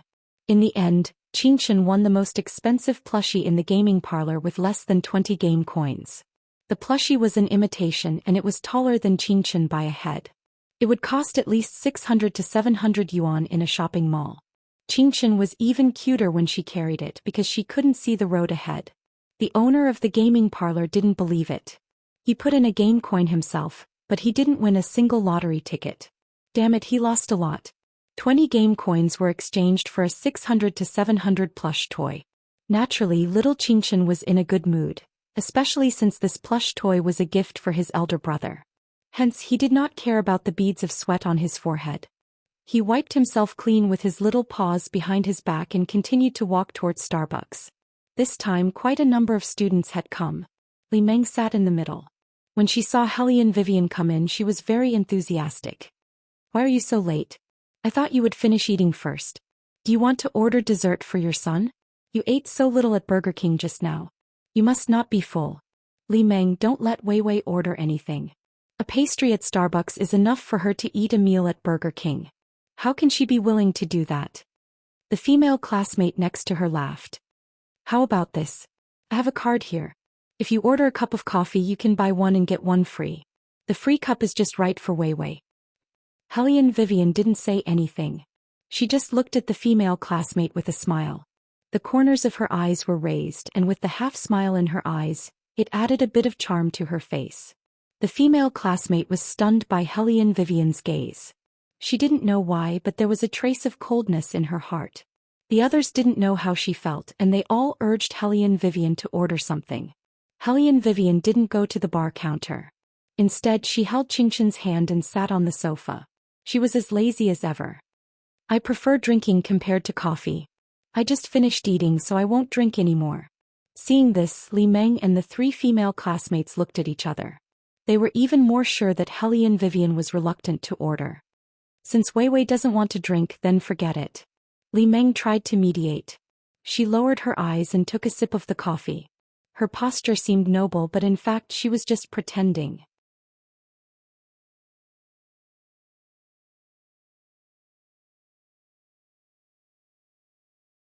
Chapter 952. Du Cici's voice was not loud, but it was clear enough. It was as if she deliberately wanted the few male students who were sitting next to them to hear her. It was true that most of the male students only arrived at night. However, Du Cici couldn't help it when she saw that the woman's face was still so eye-catching. She wanted to let them know as soon as possible that no matter how beautiful the woman was, she was just a car mechanic. She didn't even have a graduation certificate. "Cici, how could you forget? Didn't I tell you before?" Li Meng pulled Du Cici's sleeve. She looked like she found it difficult to tell Hellion Vivian's occupation. Du Cici quickly waved her hand. "I'm sorry, Wei Wei. I tend to make mistakes when I'm busy. Li Meng told me before that you're now repairing cars at a car shop. You have to take care of your child alone. It's really tough. In fact, if you have any difficulties, you can tell us. We'll think of a way to help you." "Repairing cars?" One of the male students couldn't believe it. He turned his head and asked, "Wei Wei, are you really repairing cars now?" She was the goddess of their school. She was a talented girl in the law department. She was better than the most handsome guy in school at that time in every subject. He was so mysterious. They thought that she had some kind of family background. They didn't expect that she was repairing cars now. Hellion Vivian was very magnanimous. She hugged Qingshan with one hand and leaned on the sofa. She crossed her slender legs and said, "Yes, if you have any problems with your cars in the future, you can come to my shop to repair them. In addition to repairing cars, I have a side job. However, that side job is not suitable for you." She said that she was still a car mechanic during the day. Du Cece sneered in her heart. What side job? She was just pretending to be mysterious. She had heard from Li Meng that this person couldn't even afford a car. Perhaps he was even renting a house in the capital. Fate really makes fools of people. Du Cece sighed. Wei, I thought you went abroad to study. I haven't seen you for so many years. Everyone thinks that you can work in the court. Why are you repairing cars? Hellion Vivian curved her thin lips. Because compared to working in the court, I think repairing cars is more interesting. Interesting? Du Cece couldn't hide her amusement. But soon she said, I heard from the professor that you haven't even gotten your graduation certificate. It's really a pity. If you still have a degree, I can help you with my resources in the industry. I can even let you be an assistant. Assistant? Qingshan remembered that when the big law firms in China heard that Beauty Vivian was going to stay in China, they sent her several contracts, but she threw them into the trash can. She didn't even look at them. The more she thought about them, the more she felt that they were hopelessly stupid. It's okay. I like my current job. I don't plan to change it. Hellion Wei was telling the truth. She would repair her car during the day and catch ghosts at night. Catching ghosts usually cost at least 100,000, so it should be more profitable than going to court. The most important thing was that she could not bring little Qingshan to court, but catching ghosts was different. She would just sit there and count the money while little Qingshan would be in charge of cleaning up the ghosts. She could treat this as a form of entertainment for little Qingshan. Thinking about it this way, she could bring Shangxie along to catch ghosts in the future. Shangxie should be more powerful. Du Cece didn't know that Hellion Vivian didn't take her provocation to heart. She thought that Hellion Vivian was just being stubborn. She sighed pretentiously, only you can endure this pain. If it was me, I wouldn't be able to stand it. I heard that it's dirty to repair cars. Only men come in and out.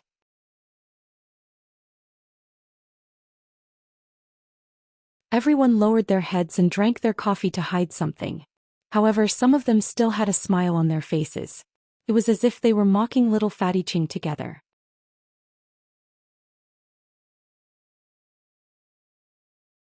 Chapter 953. As the person involved, Hellion Vivian's smile did not disappear. Instead, the smile on her face deepened. She was holding Qingshan in her arms, and Qingshan was holding the devil plushie in her arms. Both of them had the same evil expression. A lousy car mechanic? Hellion Vivian repeated the words playfully. Li Meng explained, Wei Qingshan is still young and he doesn't mean anything else.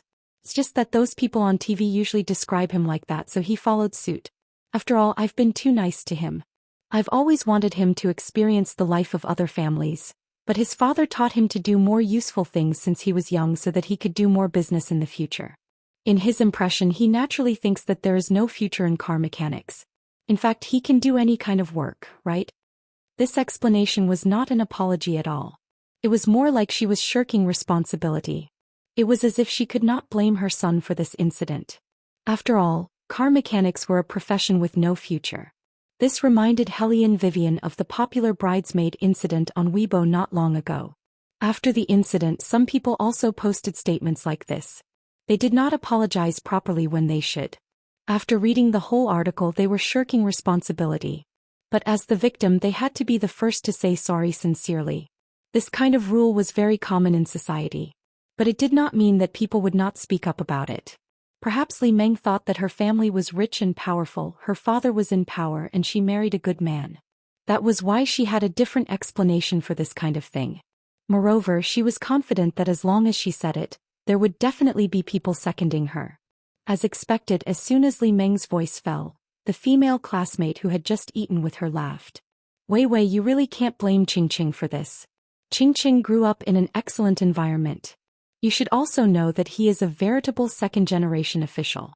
The people he usually meets are similar to him. Once he goes to school, he can't adapt to it. Speaking of these things, it's fate. What is the saying, no discord, no concord? If Wei Wei wasn't our classmate, Li Meng's husband might get angry and this matter would become a big deal. Fortunately, we all know each other, so it's easy to solve. Du Cece shook her head as if it was not a big deal. Let's not talk about Li Meng's husband. Even if Qingqing's father called the police station, the nature of this matter would immediately change. You know, all schools have to give face to the old man. These words were clearly meant for Hellion Vivian. Hellion Vivian had a smile at the corner of her mouth, and her eyes were oppressive.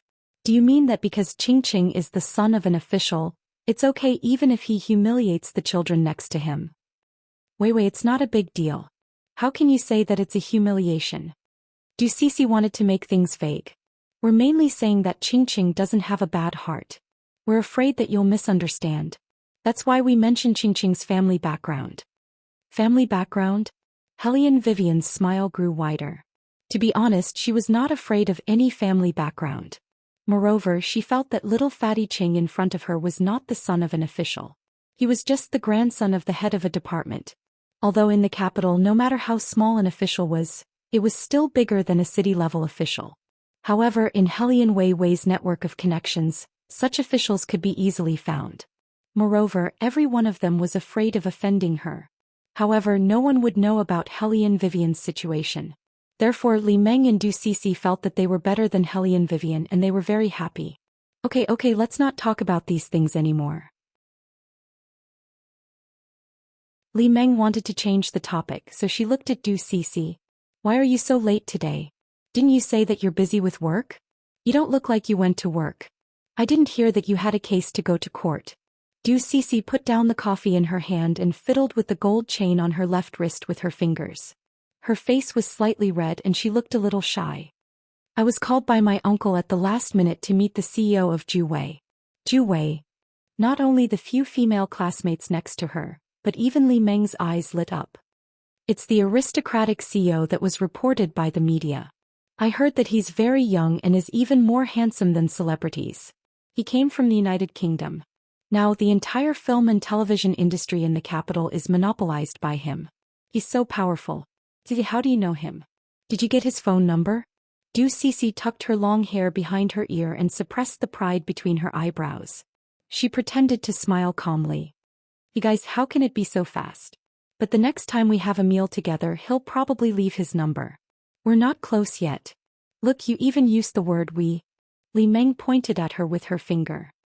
How can we not be close when we can have a meal together? At least we've seen him before. I've heard about that person. Even if the mayor asked him out, he wouldn't show up if he didn't want to. The mayor had to go over and greet him personally. This person is almost like a Prince Charming in the eyes of many people.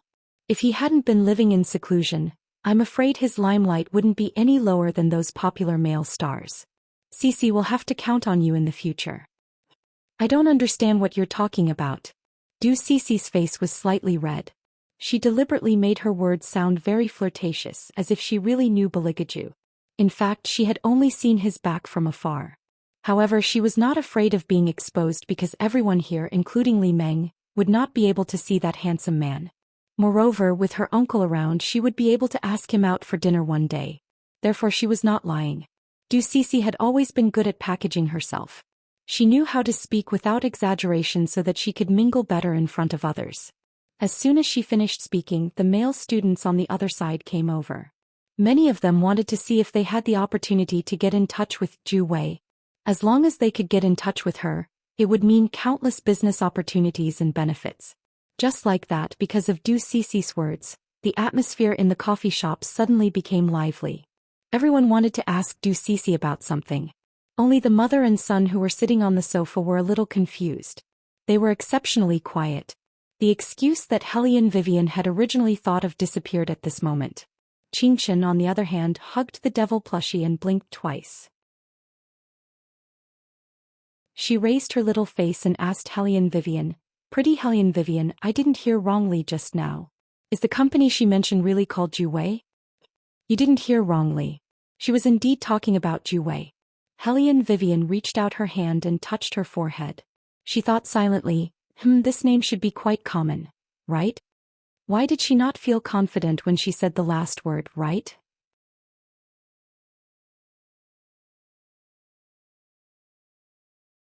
Chapter 954. Last time Big Brother said that our family is now an opera company.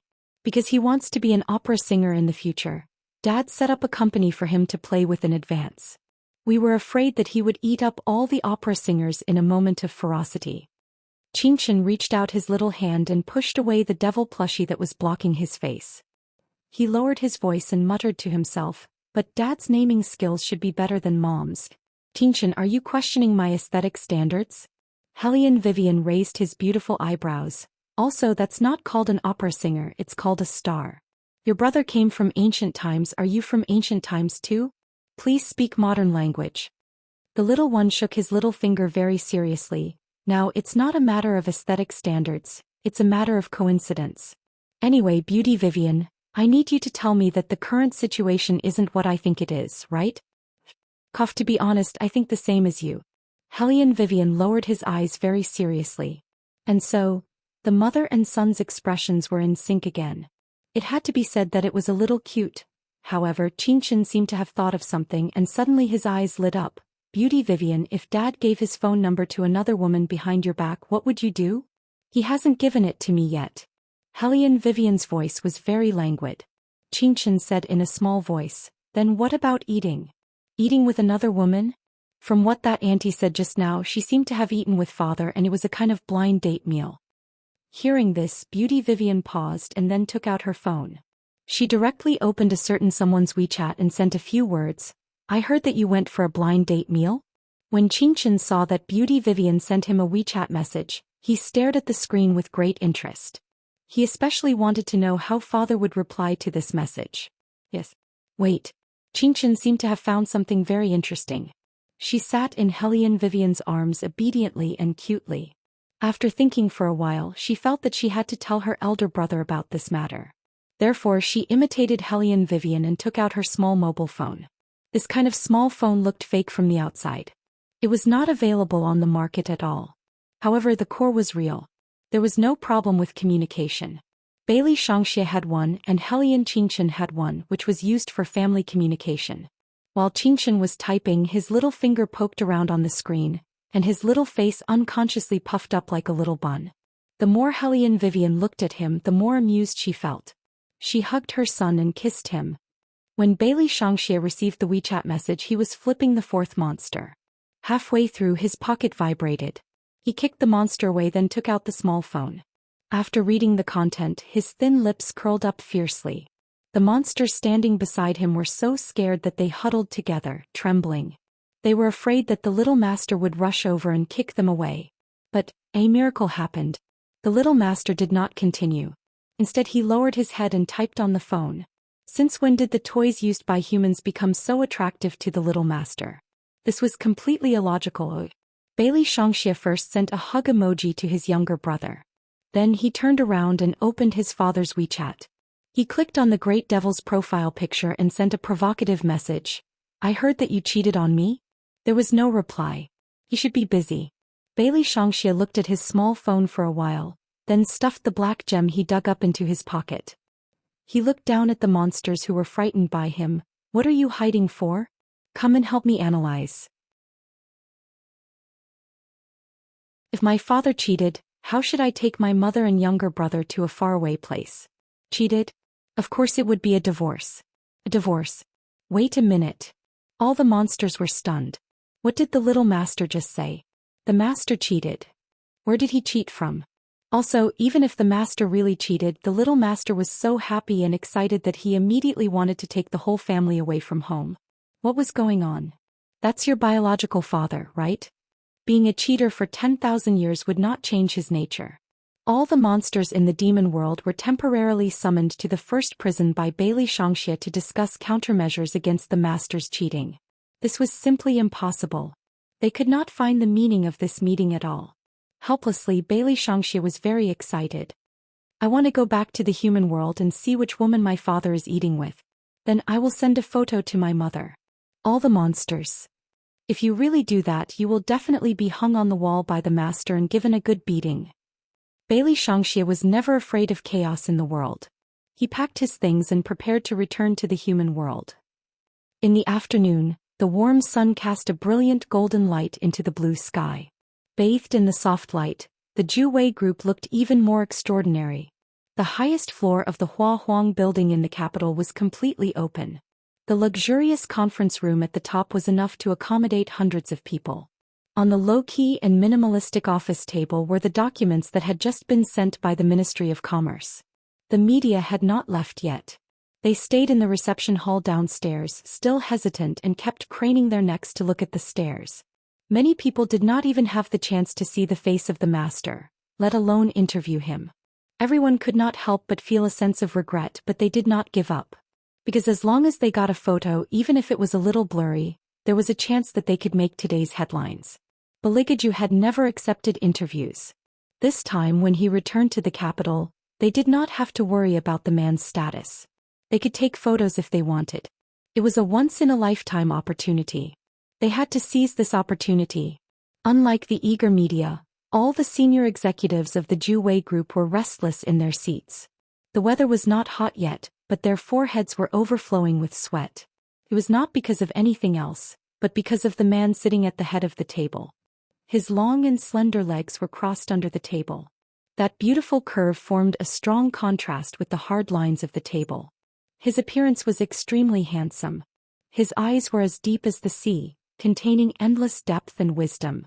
He had a high nose bridge, light thin lips, and an extraordinary noble temperament. However, it was so deep that it made everyone feel pressured. Just when many of the senior executives thought that they would die without a complete corpse, something seemed to ring. It was the sound of a WeChat notification. Who was it? Who did not put their phone on silent mode? They were simply trying to kill them.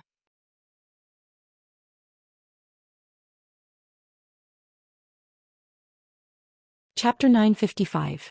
The executives of Ju-Wei Group looked around as if they were facing a formidable enemy. They looked rather irritable, as if they were saying that they would not beat him half to death if he showed up. In the end, they saw the man turn his head and a phone appeared in his left hand. A second WeChat message came from the phone. The ringtone was very clear. The executives were all stunned. Since when did Chairman Ju bring his phone into the meeting room? Most importantly, they had always thought that Chairman Ju was someone who did not have WeChat because all the communication work was done by Assistant Long. They had never seen a man using WeChat before. Most importantly, because of a single text message, the oppressive feeling just now seemed to have disappeared. There seemed to be a flash of gentleness in Chairman Ju's eyes. They must have seen it wrongly. This man was like a demon who never gave his opponents any way out in the business world. How could he be so gentle? Continue. The man lowered his eyes and scrolled through the screen as he gave the order. His voice was filled with coldness, and President Du suddenly came back to his senses. Chairman Ju, I didn't think it through enough this time. That's why I went against your wishes. I wanted to use your return to boost our momentum. I didn't expect that Special Assistant Long wouldn't even give me a chance to explain myself. He just asked me to submit my resignation letter. Du Cici's uncle was obviously the same as Du Cici. He would spread the news as soon as he found out something. More than half of the executives thought that the man would do something immediately. But he did not. The only thing the man did was look at WeChat. Under the light, no one knew what he saw. The executives of Ju-Wei Group saw his indifferent lips curl up slightly, and his eyes were filled with a faint gentleness. Was Chairman Ju smiling? The people present were all elderly. They could not help but take out the eye drops that they always carried with them and started to drip them. After 2 drops, they saw the man's slender fingers tapping back and forth on the screen. A blind date? I've only had a blind date with you. I've never had a blind date with anyone else. Wei, is this considered as checking up on me? Obviously, His Highness was very happy to receive this kind of WeChat message. This also meant that someone cared about him. Hyo Du looked at their experienced chairman with a hint of a smile in his eyes, but his face was calm and indifferent. For a moment he couldn't understand how the other party saw him. Hellion Vivian raised her eyebrows when she received the reply. She had no intention of asking for more details. She understood His Highness's character. If he hadn't eaten it, then he hadn't eaten it. However, you've eaten the matchmaking meal when you were in Tiandao. At that time, you clearly came to Buddhism every day to eat vegetarian and recite Buddhist scriptures. Hellion Vivian recalled those days and sent him a WeChat message. This time, Baligaju's reply came quickly. You think I'm going there to be vegetarian and recite Buddhist scriptures? I was obviously going to meet a certain phoenix. Every day, in order to see a certain phoenix, I had to force myself to listen to those boring Sanskrit chants. Unfortunately, this stupid phoenix only knew how to sleep under a tree every day. She didn't understand the thoughts of others at all. When she saw me, she even took out a knife and wanted to fight with me. Since she was so stupid, shouldn't I catch her and teach her a lesson? Hellion Wei Wei did not know how to reply to his question. She even felt a little blush on her cheeks and her heart was racing. Even the memory in her mind was giving off a sweet aftertaste. She did not type anything and simply let the phone screen dim. Qingchen was watching from the side. She held her little forehead like a little adult and said, "Beauty Wei Wei, you're that stupid phoenix, right? Father has had designs on you for so long, but you didn't realize it. Your father is very cold and aloof. I really didn't feel that he treated me differently at that time." Hellion Vivian seriously defended herself for being slow. Think about it. Who would have a person with designs on you enter your room and look at you as if you have germs on you? Don't come near me. No one would think that he has feelings for me, right? Qingchen chuckled. Then tell me, if father didn't have designs on you, why did he enter your room? Is father the kind of man who casually enters other people's rooms? Hellion Vivian. She actually had no words to refute that. In the other conference room, Beligaju waited for a few seconds but didn't get a new reply. He raised his thick eyebrows and swiped open another WeChat message with his fair and slender fingers. He originally had a casual posture, but after seeing the content he couldn't help but frown. "I heard that you cheated?" Cheated? Beligaju didn't like this word. It was one thing to be checked by Wei Wei, but it was another thing to be suspected of cheating. However, Wei Wei would never ask him this kind of thing for no reason. Something must have happened. Beligaju didn't waste any time and made a call. "If you want to come back before dinner, you better tell me everything you know. Otherwise, I don't mind letting you stay underground for a while." Bailey Shangxie. "I have an appointment with my younger brother to have dinner together." When Bailey Shangxie said this, he took a step forward and stepped on the leg of a big monster. His expression was particularly vicious. Beligaju's light-colored lips curved slightly and he was extremely scheming. "What does that have to do with me?" Shameless, too shameless. Bailey Shangxie knew that his imperial father had something on him again, so he coolly told Beligaju the news that he had heard today. At the end of the call, he didn't forget to make a dig at his imperial father.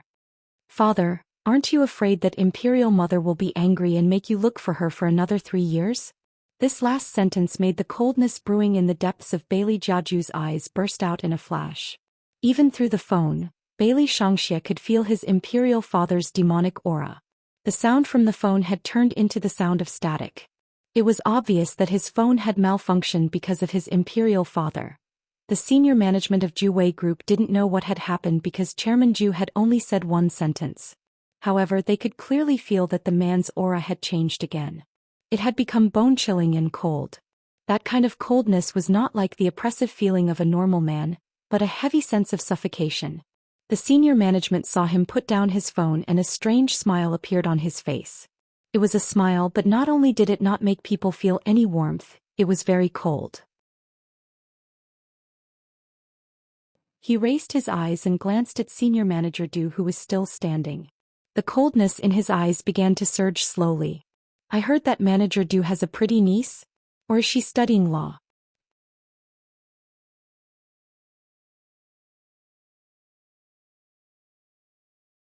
Chapter 956. Manager Du was stunned for a moment before he burst into laughter. Not knowing what was going on, he tried his best to suppress his excitement and said, "I didn't expect you to know her too, Chairman Ju. That girl is indeed pretty and has excellent professional knowledge. I was going to recommend her to be our company's legal consultant this time." "Is that so?" 2 words were said casually. Senior Du hastily nodded his head. Yes, if it's her." The obvious smile on Senior Du's face suddenly froze when he saw the cold glint in Bailey Jiaju's eyes. What is going on?" Manager Du did not understand what was going on. Sweat broke out on his back. "Why is the CEO looking at me like that?" He tried to figure out what the man was thinking, but he could not figure it out. However, Bailey Jiaju only looked at him with a cold expression. His mockery was so obvious that Senior Du's expression became somewhat unnatural when he looked at him. Manager Du laughed awkwardly. Chairman Ju, what's wrong? Baligaju played with the phone in his hand and suddenly smiled. You said that Qing Long asked you to write a resignation letter? Yes, this matter itself is unreasonable. Manager Du felt that he finally saw hope. He thought that the CEO did not hear his resignation letter when he sent the WeChat message. This time he finally had a chance to turn things around. Bailey Jiaju's handsome face tilted slightly toward Qing Long's direction. Since when is it someone else's turn to make decisions for the important matters of the Ju Wei Group? Qing Long, you only asked Manager Du to write a resignation letter and you plan to let him go? You've been too lazy recently. Yes. Unsurprisingly, Qing Long lowered his eyes and executed the posture of a special assistant. Manager Du, who thought that he would be rehabilitated, was completely stunned. Wait a minute, is there something wrong? The man's smile was still elegant and indifferent. He leaned back and said in an extremely elegant and slow voice, "Release the news now. From today onwards, Du Dui is officially fired by the Ju Wei Group. No matter when, as long as Du Dui is in the company, the Ju Wei Group will not cooperate with them and will even suppress them. So be kind and tell your colleagues not to do anything irrational." Bailey Jiaju said this sentence very politely, but his hidden words were basically saying that in the future whoever dared to hire Du Dui, he would kill that person. Many of the senior executives of the Ju Wei Group shuddered. They had always known that the president was capable. Even his threats were so well-mannered. Other than his means, he was also very scheming. He was simply invincible. Du Dui had kicked an iron plate this time. He had already said to listen to Executive Assistant Long, but he was so disobedient. The senior executives looked at each other. In order to avoid becoming the next target of the president, they began to work hard to reduce their presence, although they still did not know why the president was so angry. Du Dui, who had been forced into a dead end, was even more clueless about what had gone wrong. Chairman Ju, it's for the sake of the company that I want to hire a legal consultant. Even if you want to fire me, you don't have to be so ruthless, right? What's wrong with me working for the company? Working for the company? Baligaju stood up from his office chair. He placed one hand on the table and slowly lowered his upper body. Don't make it sound so beautiful. The thing I hate the most is people who want to interfere with my private affairs. Besides, who told you that I'm single? Isn't that so? This sentence was not asked by Du Dui, but by many of the senior executives sitting in the conference room. They knew that Chairman Ju had a son, but he only had a son. The young master's face and temperament were like a money tree. He had come to the company twice and each time it was unforgettable. However, they had never seen a woman appear by Chairman Ju's side. For an entire year he did not even have a scandal partner. If he was not single, what was he? Their guess was that the young master might just be the product of Chairman Ju's womanizing when he was young. He must have been accidentally left behind by Chairman Ju and had nothing to do with sex. Therefore, how could Chairman Ju not be single? In the conference room, the gazes that were fixed on Baligaju became more and more heated. It was obvious that no matter how old a person was or what position they were in, they could not beat the heart of gossip. As the center of attention, Baligaju was very calm. His voice was as indifferent as before. I've been married for 3 years and my wife loves me very much. Married? Married. All the senior executives in the conference room were dumbfounded. Du Dui was even more dumbfounded. How could he be married? This news was undoubtedly a bombshell. It was so explosive that the steady higher-ups couldn't help but want to ask who that person was. Who was the person who was married to the chairman? Also, wouldn't most people say that they loved their wife very much? Why was it the complete opposite when it came to Chairman Ju? Perhaps only Chairman Ju could say that his wife loved him very much. Baligaju did not care about the reactions of the people around him. He walked to Du Dui's side. As he walked past him, the invisible darkness surged out. I heard that Chairman Du wants to arrange a meal for me and your niece. Don't worry, this wish of yours will come true very soon. Du Dui didn't understand what Bailey Jiaju meant. He only knew that as soon as the news was announced, his career for the rest of his life would be completely over. The only thing that Du Dui could think of was to beg the man to take back the idea. However, Bailey Jiaju did not even spare him a glance. He dropped a bombshell and ended the meeting with a soft voice. The reporters who were still waiting outside heard the door of the conference room being pushed open from the inside. They could not help but look in the direction of the sound. A tall and slender figure came into view. Everyone fell silent in an instant. They stared blankly at the man who appeared. Their eyes were filled with amazement and admiration. Following his appearance, the brilliance of the entire afternoon quickly dimmed. He was extremely handsome. His eyes were as deep as the sea, containing thousands of stars and endless wisdom. There was an indescribable grace about him. He looked very much like a vampire aristocrat in the movies. Every move of his was filled with a dark aura. The reporters could not help but want to surround him. However, they did not dare to take a step forward because of the man's noble and powerful aura.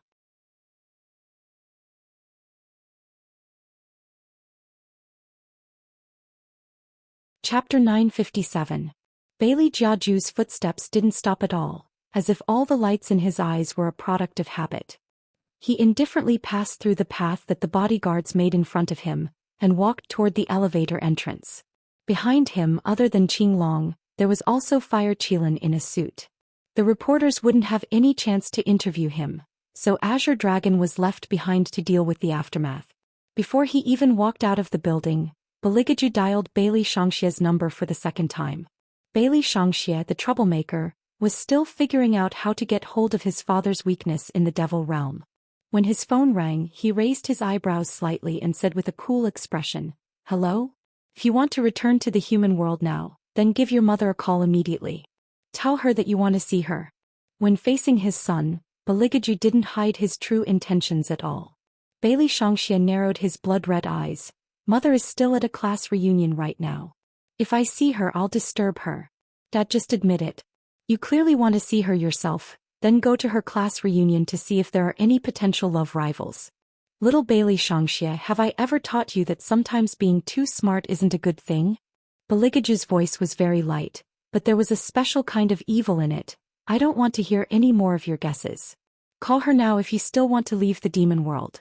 Bailey Shangxie puffed up his cheeks in anger. "Since you want to see her, why don't you call her yourself? If I'm the one making this call, then what's the use of having you?"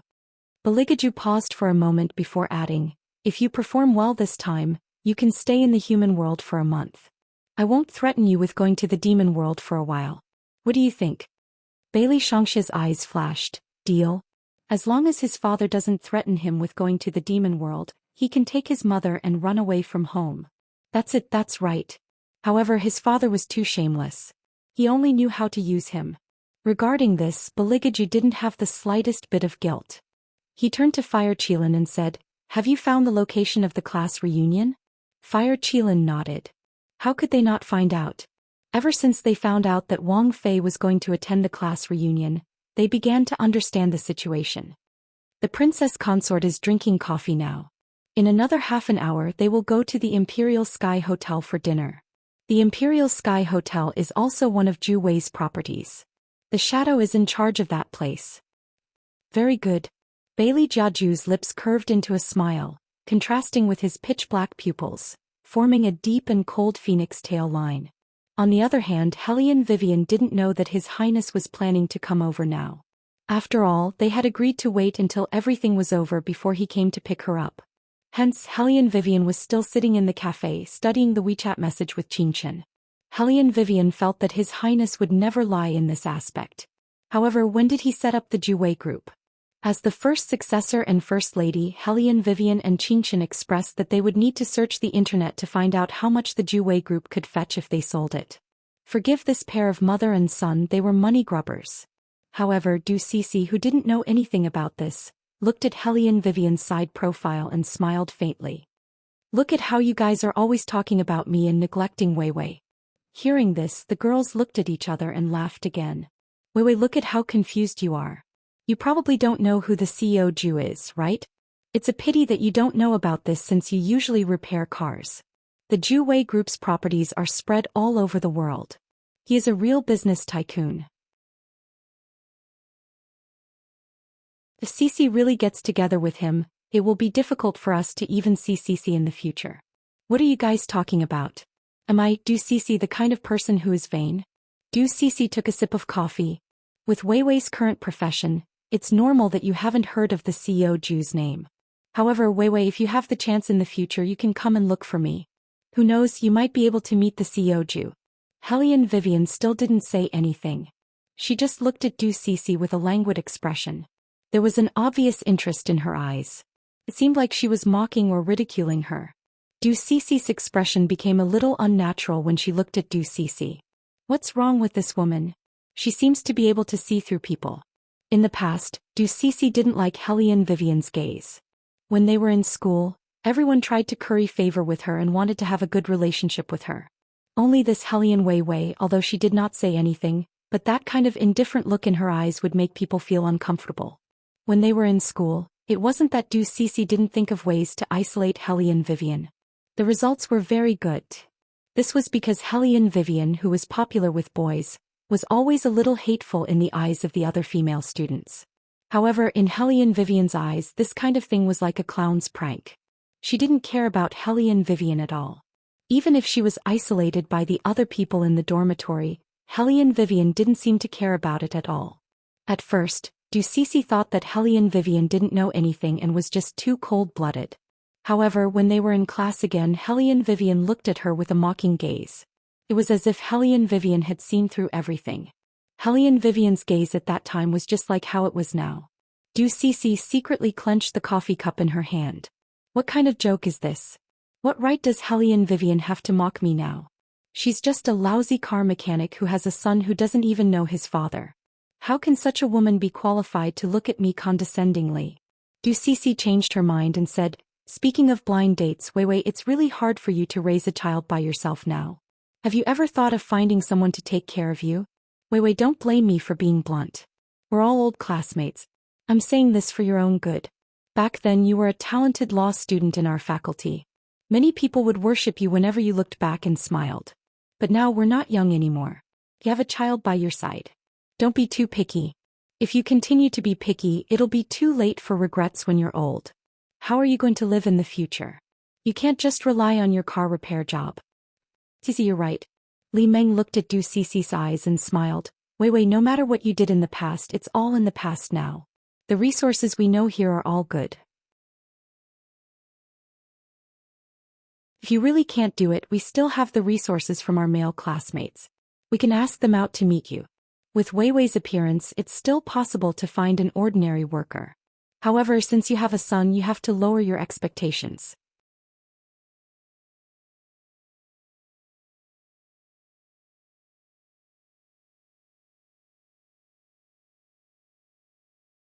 However, they did not expect that Hellion Vivian was riding a limited edition BMW Tomahawk that every man wanted.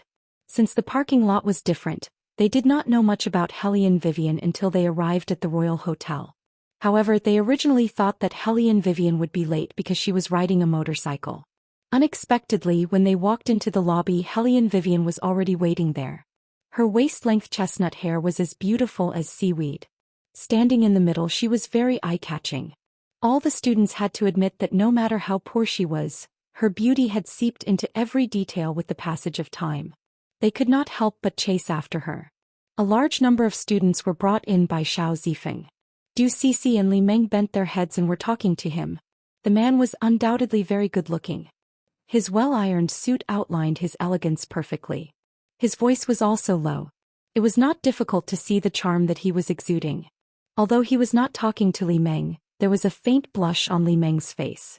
Suddenly, Xiao Zifeng stopped in his tracks. His good-looking deep eyes stared at a spot in the lobby. There was an obvious fluctuation in his eyes. Others could not see this, but Li Meng, who was standing next to him, saw it clearly. The shyness in her heart immediately turned into unwillingness and jealousy. Before Xiao Zifeng walked over to greet them, Li Meng and Du Cece walked in front of Hellion Vivian. "Vivian, we didn't expect you to arrive earlier than us. The car is fast." Hellion Vivian's voice had always been very calm. However, what she said this time was true. The BMW Tomahawk's speed was much faster than many luxury cars. Li Meng did not care whether her car was fast or not. It was just a broken motorcycle and a second-hand one at that. However, this second-hand motorcycle was something that Xiao Zifeng could not forget until now. "Why?" Thinking of this, Li Meng smiled and looked back at Xiao Zifeng. "Zifeng, you haven't seen Vivian for a long time, right? It wasn't easy for me to invite her here. She's having a hard time raising a child by herself. Du Cece and I were just talking about introducing someone to her. If you have any good resources, share them with us. Good resources? Xiao Zifeng smiled and his eyes dimmed. Let me think about it. Did she already have a child? Xiao Zifeng could not imagine that anyone would be willing to abandon Hellion Vivian after getting her. Was he too late?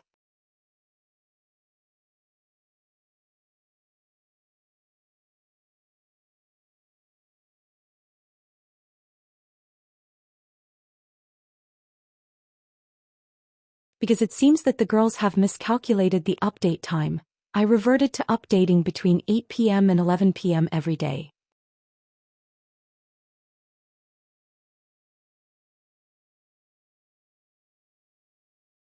Chapter 960. Bailey Shangxie tried his best to not sound so cool, but the effect was not good.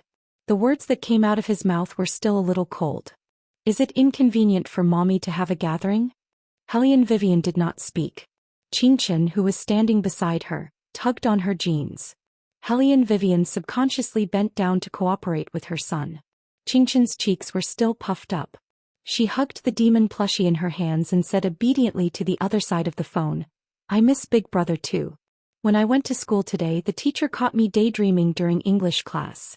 Hearing his younger brother's voice, Bailey Shangxie did not need to read the piece of paper in his hand anymore. His little face was very cool. Be good, wait for me to come over. Hellion Vivian, can these two little fellows not decide the adult's itinerary without permission? Of course, Baligaju would not allow his son to continue wasting time like this, because this excuse was not enough. Hence a certain highness took the phone. His low and deep voice was very pleasant to the ear. Vivian, Shangxie has been clamoring to see you. It's probably because he was injured after returning from the demon world, but he didn't want to tell me. That's why he wants to look for you and Qingchen. Bailey Shangxie, all the demons. The one who was injured was not Little Master, it was us, okay. Little Master was domineering and cold now, and he even looked like he was stepping on a demon. How did he look like he was injured? Bailey Shangxie had always thought that his imperial father was very shameless. After all, he would always use the trick of injuring himself to gain sympathy with his imperial mother. However, he had never thought that he would also be the victim of that trick. He was so shameless that there was no bottom line. Baligaju calmly said what he wanted to say, completely ignoring his son's disdainful gaze. To a certain highness, getting the result he wanted was the most important thing. As expected, when Hellion Vivian heard that her son was injured, she immediately said, and okay, then come over. That's right, I'm at the Emperor Hotel. Call me when you arrive and I'll go out. How could Du Cece and Li Meng let Hellion Vivian go at this time? They interrupted and asked, Wei Wei, who is it? You want to leave first? That won't do. The professor will be here soon. Back then the professor was very good to you. You can't just leave like that. We still need to gather and have a heart-to-heart talk later. How can you leave without eating? Hellion Vivian was still holding her phone. She raised her eyebrows and the corners of her eyes turned cold. Is he her boyfriend? Someone guessed. He looks like a boyfriend. Some of her classmates were still very nice, especially some of the female students who took Hellion Vivian as their role model. Now that they saw Hellion Vivian, they always had an indescribable feeling. Facing these people, Hellion Vivian smiled generously. He's my boyfriend. Is he coming to pick you up now? Some of her classmates were envious. You're so happy. Hearing this, Du Cece changed her mind. Since he's her boyfriend, let him come over for a meal. We're all classmates, so there's no need to be so distant. She wanted to see what Hellion Vivian's boyfriend looked like. She reckoned that a lousy car mechanic like her wouldn't be able to find a decent man. Unlike her, the people she introduced were all good resources. For example, the person her uncle introduced to her would definitely be much better than her boyfriend. Yes, Wei Wei. Since he's your boyfriend and he's coming, let him come up for a meal. Li Meng smiled. Or is it that your boyfriend is too shameful and you don't want everyone to see him? The phone in Hellion Vivian's hand was still connected. The man was sitting in the extended version of the luxury long-distance running car with his legs slightly crossed. He could clearly hear the conversation on the other end. His pair of deep eyes sank. He put aside the business magazine in his hand. Wei Wei, who are you talking to? No one, we're all classmates. Hellion Vivian retracted her gaze from Li Meng and Du Cece. Her tone was neither fast nor slow. Beligaju smiled. His voice was still pleasant to the ears, but what was hidden underneath was the cunning and bloodthirsty unique to demons. Since your classmate invited me, it shouldn't be a problem for you to bring a family member along, right? Is there a family member as big as you? According to Hellion Vivian's character, she wouldn't waste her time on such meaningless things like showing off her boyfriend. On the contrary, she felt that it was better for His Highness to hide at home. Otherwise, if someone were to covet His Highness's beauty, she would have to think of a way to get rid of them. She always felt that the loss outweighed the gain. That's right. Hellion Vivian was still very domineering in certain aspects. Duceci saw that Hellion Vivian didn't have any intention of bringing her boyfriend along. She was afraid that she would miss this opportunity to ridicule her. So she said, Wei Wei, don't feel pressured to bring your boyfriend along. Li Meng's husband will be joining us later. Our gathering this time is very big and we are allowed to bring family members. So, Wei Wei, if you continue to refuse, we will start to doubt whether your boyfriend is real or not. This is just an excuse you came up with when we talked about introducing a boyfriend to you. Hellion Vivian turned her head and said coldly, Duceci, you are a lawyer. When the professor taught us in the past, he didn't teach us these messy ideas. So, all these years you've been carrying this kind of idea in your lawsuit? Hellion Vivian had always had a queen-like aura around her. It all depended on whether she would use it or not. From the moment they met until now, she had been hugging her son. Many people thought that she would restrain herself because of her undignified profession. Who would have thought that her temperament would be revealed inadvertently like this? At that moment, Duceci felt a sense of oppression. She pretended to be pitiful and said, Wei Wei, I don't mean anything else. I'm just joking. Why can't you take a joke? A joke is to make everyone feel happy, not to judge others based on your thoughts. Hellion Vivian's every word made Duceci speechless. Duceci didn't expect that after all these years of cultivation, she still couldn't compare to Hellion Vivian. In the past, she couldn't win against her in debates. Why is this woman still so eloquent? Wei Wei, aren't you a little too sensitive? The female classmate who wanted to use this class reunion to get closer to Duceci naturally wouldn't let Duceci be at a disadvantage. Cici just doesn't want to spoil everyone's mood. It's rare for us to gather together, but you're in a hurry to leave. What's the meaning of this? April 19, 2016, 18:40 p.m. If you can't see the latest update, please refresh the page.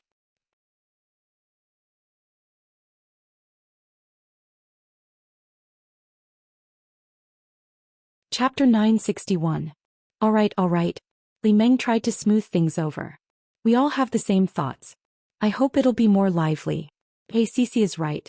My husband will be here later. What's your boyfriend's job? Maybe we can sit down and eat together. My husband is usually very busy. If there's a good project, he can bring everyone to work together. Then you won't have to work so hard. Don't be so secretive. On the surface, it sounded like nothing, but in fact, Li Meng used a charitable tone from the beginning to the end. It was very obvious that she had already imagined Hellion Wei Wei's boyfriend to be the most basic type of person. She was implying that her own husband could lead everyone to become rich. Originally, Li Meng didn't want her husband to come along when she came to see Xiao Zifeng. But now she didn't think so. Although her husband wasn't very good-looking, his family background was first class. He even had cooperation with the Xiao family. In addition, he often appeared in financial news. Everyone here knew him. Everyone who came to work wanted to be their own boss. Presumably, Hellion Vivian's boyfriend was the same. When that person came and saw her husband, he would naturally lower his attitude. When that time came, Hellion Vivian would definitely feel bad when she saw her boyfriend fawning over other men. This was the only way to thoroughly humiliate Hellion Wei Wei to the core. Thinking of this, Li Meng faintly felt a sense of victory in her heart. How could Hellion Vivian not understand the meaning behind her words? The corners of her mouth curled up with a hint of sarcasm. Then she said to the phone, "Do you want to come up and have a meal with us?" Hellion Vivian thought that His Highness would definitely refuse with his personality. Back in Tiandao, when they were together, once someone invited him to a heavenly banquet, he would immediately give it to them. He handed the invitation to her and then continued to read his ancient scroll with one hand propping up his chin. His Highness obviously couldn't be tempted by delicious food. But this time, unexpectedly, the man's noble voice could be heard through the phone. Okay, so straightforward. Hellion Vivian raised her eyebrows and put down the phone. She smiled at her classmates and said, "He'll be here soon." In reality, she didn't care how the people around her looked at her. Hellion Wei Wei indeed also wanted to see her benefactor who brought her along that year. Otherwise, she would have already ridden her BMW Tomahawk and left and wouldn't waste time here. When Li Meng and Du Cixi saw that things were going according to their plan, their smiles became even wider. With the two of them working together, when Hellion Vivian's poor boyfriend came later, they would definitely let him know the difference between them. Qingchen was standing at the side. As a genius with an IQ that exceeded his age, he could clearly see the performance of these two women. However, Qingchen wasn't in the mood to care about them. Right now, he only had one thought in his mind, and that was that his brother was coming. When he thought of this, Qingchen felt very happy. When he was happy, he became even cuter. The ahog on his little head stood up and his cheeks were puffed up. He was holding the devil doll that he wanted to give to Bailey Shangxie with one hand, while his other hand didn't forget to send a WeChat message to his brother. The main reason he sent the WeChat message was that he found something very interesting to share with his brother. However, Qingchen didn't know that after Bailey Shangxie sent a provocative message to Beligaju that day, his little phone was in the hands of a shameless person. "Dad, you told me before that if I want to eat gracefully, I must understand humans and know how they live." Bailey Shangxie's voice was a little cold. "If you don't give me my phone now, in the human world it's a violation of privacy. You'll be condemned." Beligaju laughed and was very evil. "Bailey Shangxie, have I been too friendly to you recently? Do you really think that you should stay in the human world?" Bailey Shangxie heard this and was a little unconvinced. "Who was the one who said that as long as I call mother, you won't have to threaten me when you go to the demon world for a month? Dad, are you going back on your word?" "I won't threaten you for a month, but that doesn't mean that I won't threaten you after this month." Beligaju was very calm. "If you want to stay in the demon world for the rest of your life, I can return your little phone to you now. If you don't want to, then be good and don't disturb me when I'm looking at WeChat." Bailey Shangxie scratched the car. "I really want to beat someone up." Bailey Shangxie, who was as shameless as his father, could only grab the big demon under his feet with both hands and start a one-sided PK. This was the cultivation that little demons had to do on their path of growth. However, Bailey Shangxie's methods were especially ruthless, and the big demon felt that there was nothing left to live for in this world. Beligaju didn't care how angry his son would be. He unlocked the screen with his finger and raised an eyebrow. "Qingchen's WeChat?" Bailey Shangxie coolly kicked the demon out of the car when he heard that it was his younger brother who was looking for him. He then moved closer to his father and wanted to see it together. Beligaju opened the WeChat and saw a few uncomfortable words. "Brother, there's a person who has a crush on mother here. Judging from his eyes, he must like mother very much, but mother doesn't seem to have noticed it herself." Bailey Shangxie saw the WeChat message and knew that the situation was bad. As expected, the little phone made a buzzing sound again, but the man's side profile didn't change at all. However, his eyes were gradually dyed with a blood-red light, and the surrounding demons became more violent. All of a sudden, the dark fog filled the entire car. Bailey Jiaju sat with his legs slightly crossed. His slender fingers were wrapped in pure white gloves. His good-looking thin lips slowly raised into an arc. It was bloodthirsty and dangerous. Meanwhile, at the Emperor Hotel not far away, Li Meng saw that the matter was settled. She turned around and said to her classmates, "Since Wei Wei has agreed, then we don't have to worry about not seeing her boyfriend. Let's go in order first." It's not easy to book a room in the Emperor Hotel, especially when the meal hasn't started yet. Usually they won't receive guests. This time we can book a private room thanks to Cixi.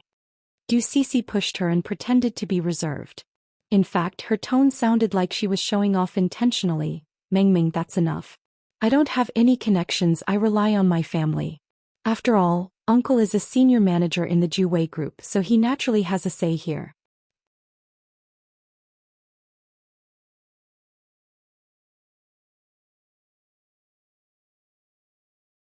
Chapter 962.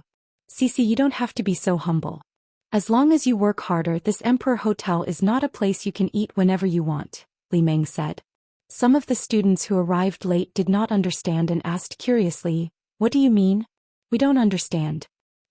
She's recently dating the boss of the Ju Wei Group. This Emperor Hotel is just one of the properties of the Ju Wei Group. Li Meng pretended to be mysterious. You should understand now. Du Cece blushed and pulled the corner of Li Meng's shirt. It's not even close yet. Don't talk nonsense. Understood, we all understand. The students looked at Du Cece with ambiguous gazes. Du Cece enjoyed the attention very much and she did not deny it. She knew how to make people believe that she was really dating the CEO Ju. Hence she acted bashfully from the beginning to the end. Everything was going well at first. However, when Du Cece looked up, she realized that no matter what happened, Xiao Zifeng's eyes never left Hellion Vivian. The way he looked at a person so intently had become the deepest jealousy in her heart since they were in school. This jealousy was still there even now. She looked at the man who had never shown any emotions towards her. Her eyes flashed as she clenched her fists. She turned her head to look at Hellion Weiwei and said, I wonder what Weiwei's new boyfriend looks like. I've heard that a lot of girls are pressured by their surroundings and end up making do with themselves in the end. Weiwei, don't be like this. Our faces are so handsome, we must find someone who is worthy of you. Hellion Vivian, don't listen to Cece. My husband is not very handsome. However, the most important thing for a man is to know how to dress up. When your boyfriend comes later, see how he dresses up. If he can't, Zifeng and the rest can give him some advice. Li Meng spoke with sincerity, but in reality the disdain in her eyes could be seen. Hellion Vivian frowned. Was she implying that His Highness was ugly and did not know how to dress? Wait, why aren't you talking? Did I guess correctly? Du Cece smiled and said, It's okay. It's normal for men to be a little rough. After all, no one can guarantee that they will find the one they like. I'm afraid that some girls will do something for money and serve those fat old men. But Weiwei doesn't look like one. She rides a motorcycle to work every day. She definitely won't do anything wrong. When Qingchen heard this, she looked at Du Cece with her big eyes. She seemed to be on the verge of exploding. When Hellion Vivian saw this, she reached out and grabbed Qingchen's ear. She smiled and looked at the students around her. Since we're talking about this, to be honest, I like that person's appearance. Otherwise we wouldn't be together.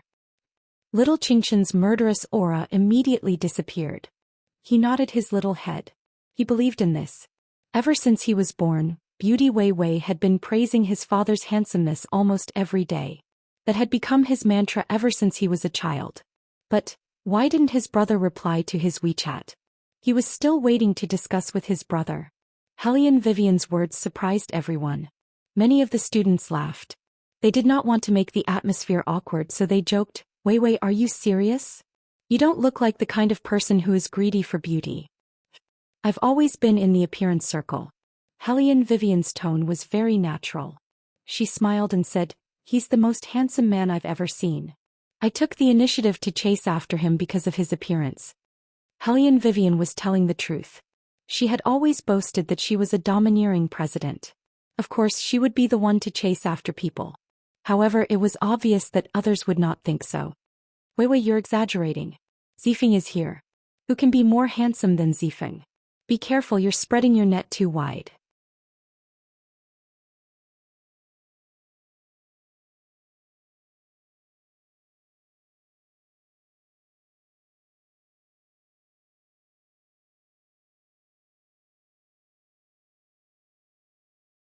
They more or less understood what was going on. Vivian, who is this?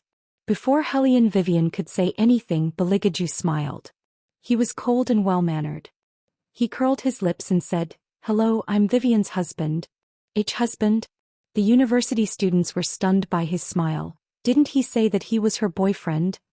Hearing this, the man curled his thin lips and looked to the side to rub Hellion Vivian's head. He said rather helplessly, We already have a child together.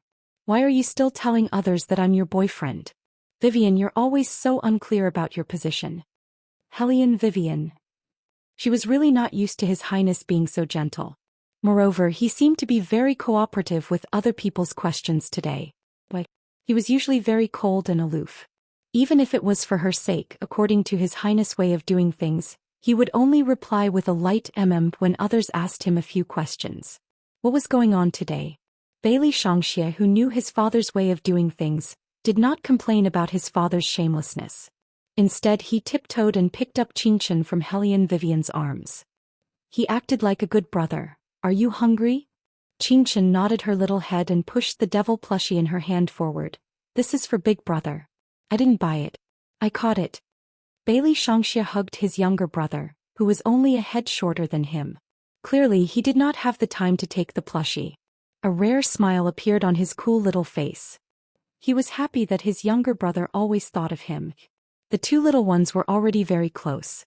After being separated for a day, they had a lot to say to each other.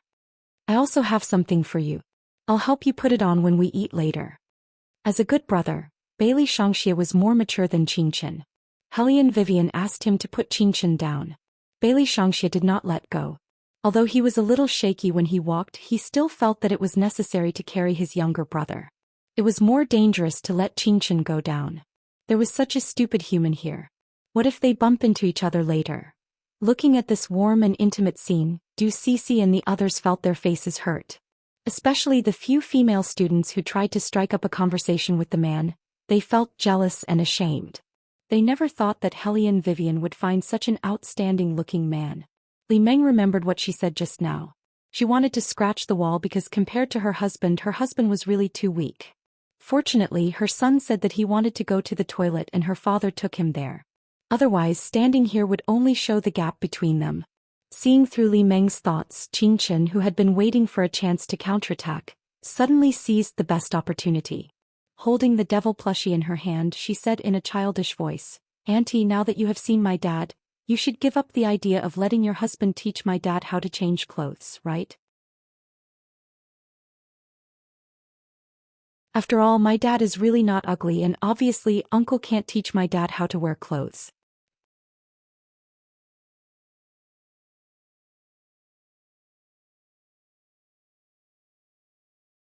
Chapter 964.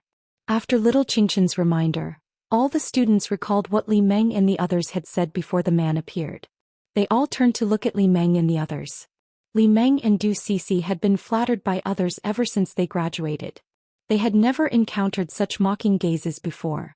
Moreover, it was in front of so many people. The awkwardness they felt was indescribable. Li Meng could only force a smile.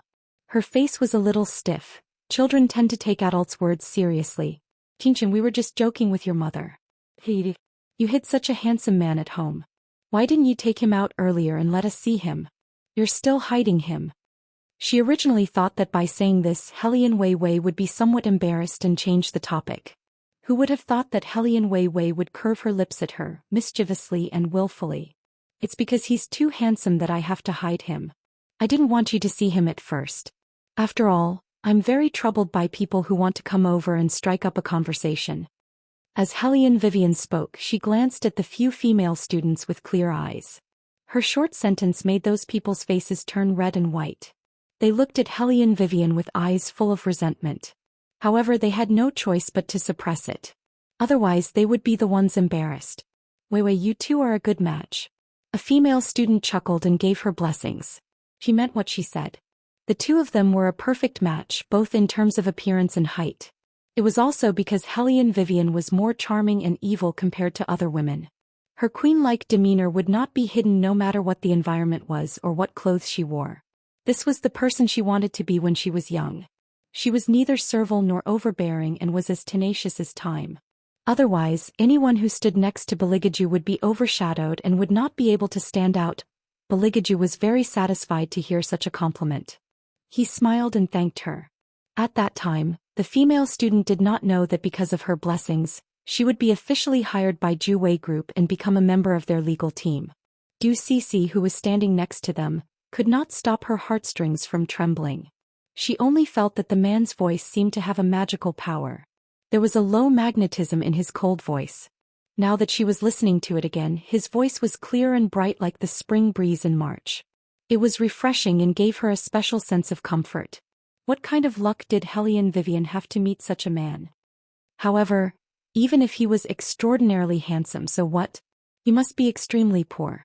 Otherwise, Hellion Wei Wei wouldn't be a broken car mechanic until now. Thinking of this, Du Cece's heart calmed down a lot. While leading everyone into the private room, she smiled and said, "Wei Wei, listen to what you're saying. We're not young anymore and we're not love-struck women. Why would we look at a man's appearance? At the very least we should look for a successful boyfriend. Looks are secondary. Your boyfriend should have never been to the Emperor Hotel before. You should take care of him later. Come, let's start ordering. Let's eat some fruits first. I'm hungry. Du Cece looked at the waiter behind her and said, go and get the menu. The Emperor Hotel had always been famous in the industry for its excellent service. A private room would be accompanied by 3 to 5 waiters. Other than taking orders and serving dishes, they were also responsible for leading the way and opening the red wine. Every waiter had undergone professional training and was wearing the uniform of a butler. They looked very classy in their suits and leather shoes. However, when the waiter heard Du Cece's order, he paused. In the end, he said, please wait for a moment. He then left the luxurious private room.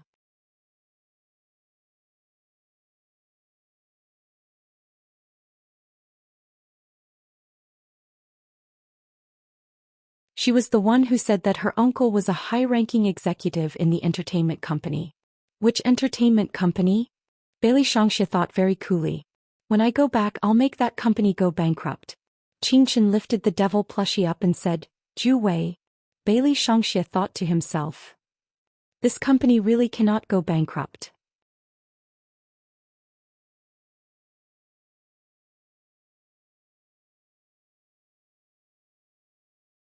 Chapter 965. There's another person. She's little Fatty Cheng's mother. Little Fatty Cheng was there just now. He even asked me to call him Big Brother. I held myself back for a long time and didn't beat him up, Qing Chen said angrily. Bailey Shangxia raised his eyebrows and his eyes turned red immediately. The smile on his face became bloodthirsty and cruel. Good, very good. It seems that he had such thoughts because he didn't break little Fatty Cheng's bones the last time. Asking Qing Chen to call him Big Brother? Does he deserve it? The image of his younger brother and mother being bullied because they were not around immediately appeared in Bailey Shangxia's mind. As a good elder brother, he would never have thought that when they first met he had wanted to take little Qing Chen in as a younger brother because he was too strong. Now, in Bailey Shangxia's heart, no other child in the world could be more obedient and sensible than his younger brother. That little Fatty Cheng was simply courting death. Wait a minute, little Fatty's surname is Cheng? Bailey Shangxia turned his head and asked his father in a low voice. Is the human who always goes to the villa to greet you surnamed Cheng? Baligaju did not deny it. He sat back and crossed his legs leisurely. He smiled meaningfully. Bailey Shangxia understood what was going on. It seemed that his father was not only here to declare his ownership over his mother, but also to start a massacre. However, there were some people who were too vain. They were so vain that they could even lie as if they were telling the truth. Du Cece was already acting like she was the hostess and ordered the waiters to do this and that. Li Meng had just found her sense of superiority. She deliberately dialed her husband's number in front of her classmates. Hello, are you done? We're about to start eating. Yes, there are a lot of people. There are a few male students who want to meet you and talk to you about the project. Ask the waiters to open a few more bottles of red wine. Put the cost on me. Qing sounded very rich. Li Meng put the call on speaker. She smiled and hung up the phone when she heard his words. The surrounding female students were envious. Li Meng, your husband is so generous. Emperor Sky Hotel's red wine isn't cheap. The cheapest one costs more than 1,000. This is Li Meng's husband. If it were someone else's husband, they might be heartbroken after drinking a few bottles. Du Cece was delighted when she heard those words. That was the way it should be. How could a woman who had not even finished her studies and could only rely on repairing cars to make a living get the upper hand? Today she wanted to make Helian Wei Wei lose all face and dignity. So what if he was a handsome boyfriend? Without any background, she could still embarrass the other party. You guys talk too much. Look, Wei Wei hasn't said anything yet. Du Cece turned her head and looked at Helian Vivian. Vivian, since you already have a boyfriend, why don't you change your broken motorcycle? Cars aren't expensive these days. I just changed to a small sports car and it's only around 300,000. Nowadays there are very few people who ride motorcycles. I don't see your boyfriend's car either. Both of your salaries should be enough to buy a car, right? It's really inconvenient to bring your child to school without a car. Although Du Cece did not say the sentence very loudly, it was clear enough for all the students to hear it. The meaning behind those words was already very clear. Helian Vivian did not say anything. Xiao Zifeng could not hold it in anymore. He raised his hand and grabbed Du Cici's wrist. Cici, that's enough. Because of his social circle, he was destined to notice the malicious intent in Du Cici's words more than ordinary people. An innocent classmate would not say such things in such an occasion. Could it be that he was wrong from the beginning? He actually wanted to get close to that person through Du Cici who was more familiar with him. At that time he really did not see the subtlety in it. Du Cici did not expect Xiao Zifeng to stop her. She thought that even if he liked Helian Weiwei he would still give her some face in front of others. However, he did not expect that he would treat her this way because of Helian Weiwei. Du Cici gritted her teeth and then laughed. Weiwei, I don't mean anything else. I just think that you shouldn't put up a front so casually. You don't even have a car, so don't let your boyfriend dress so well. We're all classmates. We know each other very well. Why waste money? Upon hearing this, Helian Vivian raised her eyebrows and turned her head to look at the smiling man who was playing with his phone. I'm just wearing a black windbreaker. Is it necessary to say that I'm putting up a front casually? Among the clothes that His Highness wears, this one should be very common. The rest are all handmade. At the very least, this one is from a brand. If it were a normal person, they would definitely not be able to sit still after hearing those words. However, Helian Vivian and her family were very calm. Especially Beligaju, he did not say a word from beginning to end. He put one hand on the back of Helian Vivian's chair and played with his phone with the other hand. He did not even look at the two women. That kind of noble aura was naturally disdainful. His silver-gray hair, fair skin and beautiful eyes were light red under the bright lights. He was so handsome that it made people's hearts flutter. This was because Beligaju laughed. It was obvious that he was mocking them. It was this man's attitude that made Li Meng and Du Cici even angrier. It was as if he only had eyes for Helian Vivian and no one else was worthy to be in his eyes. What a joke. She was just an old and poor woman. How could they not be compared to Helian Vivian with their background and education? Cici is right. Vivian, you've worked hard to repair your car. It's not easy to earn some money. It's better to save it for the children. As a person, you should be content with what you have. Don't do things that are beyond your ability. It's normal for men to want to save face, but you can't squander it like this. Li Meng thought that since they had already put it this way, there was no need for them to worry about their reputation anymore.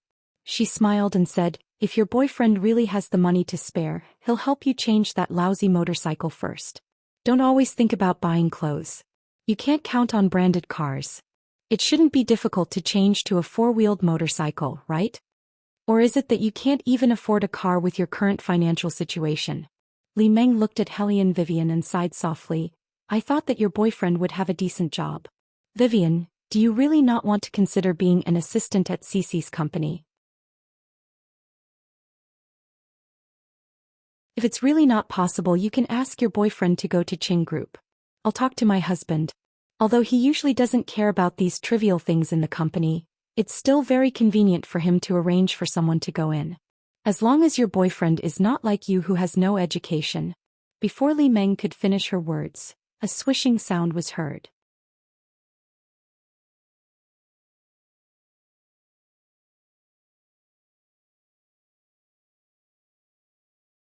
Chapter 966. The door of the private room was pushed open from the outside, and two people walked in while talking and laughing. One of them was very old and he was holding a book in his hand. It was obvious that he was a scholar. The other person had a very strong appearance and it was obvious that he was not a local. The students did not care about the foreigner. In their eyes, only the white-haired scholar was left. Teacher. Du Cici was the first to stand up. She immediately greeted him with a smile. You're here. Why didn't you call me and ask me to pick you up? The scholar was not so particular. He waved his hand and said in a scholarly manner, it's only 2 or 3 steps away and I know which private room it is. There's no need for you to pick me up. He did not like Du Cici, but he did not dislike her either. No matter how outstanding Du Cici was in the country, he would only acknowledge her as his disciple in his heart. The scholar did not notice Helian Weiwei who was standing outside the crowd. In order not to lament like an old man, he introduced the foreigner beside him to Du Cici and the others who surrounded them. This is Robert. You should have heard of his name before. There is never a case that he cannot win in the judicial field. After graduation, many of you will enter the legal field. If you have any difficult cases in the future, you can look for him. But remember, Robert is very busy. If you encounter a difficult case, don't look for him, understand? Do you understand? The scholar was undoubtedly a good teacher. After graduation, there were very few professors who still wanted to introduce their own connections to their students. Robert was a gentleman. He tilted his head and smiled. He had the typical forthrightness of an American. Hey, old Yuan, although I'm very good, I'm not that good. There are still some cases that I can't win. He spoke in English, but it did not hinder the people present from communicating. After all, they were all graduates from famous universities. Even if they did not learn English well, they could still communicate with each other. For lawyers like them, Robert was simply a godlike figure. There were countless legends about him. Those who were in this line of work had heard of his name. Du Cece had always wanted to meet her teacher's good friend, but her professor had never introduced her to him. Du Cece did not know the reason until she went to visit the professor's house. She heard the professor's wife whispering, "Do you want to keep these connections and give them to Hellion Vivian in the future? Old Yuan, why are you so stubborn? What's so good about that child? In my opinion, she can't be compared to Cece at all." What do you know? The professor's voice sounded angry at first, but then he slowly lowered his voice like he was sighing. Nowadays, people in this field are either competing for connections or merits. Everyone wants to be a lawyer to make money, but who would be willing to fight for those who really need justice? Are you saying that Wei Wei doesn't like money? Come on, who is different from who? Old Yuan, you have lived to this age. How can you be so muddle-headed? The professor's wife was still trying to persuade him. The professor shook his head like a dying old man. I was the one who taught Wei Wei personally. She was the only disciple I acknowledged back then. It wasn't because of her high attainments in law, but because you haven't met this child. This child looks normal on the surface, but in fact she should have experienced a lot. In the field of law, you never need people who are like a blank piece of paper, because this blank piece of paper will eventually be dyed black. The strong people who seek justice for others are always those who have experienced darkness and know all kinds of unspoken rules, but their hearts are still bright. She has her own way of doing things, and this way of doing things is very suitable in this field. Her methods have never been upright. When she was in school, she was only in her early 20s, but she already knew how to use underhanded methods. But this is nothing, because what she wants to do is very upright. This child has justice in her heart. Cece can't do it. She wants to acknowledge me as her teacher because she values my connections in this field. If I am just an ordinary teacher, she will not come to me every 2 to 3 days. The two of them are fundamentally different. How can I be assured to hand everything over to her? Du Cece's face was extremely gloomy at that time. She, who was separated by a wall, crushed the strawberries that she was washing. Her heart was full of disdain. What era was it now?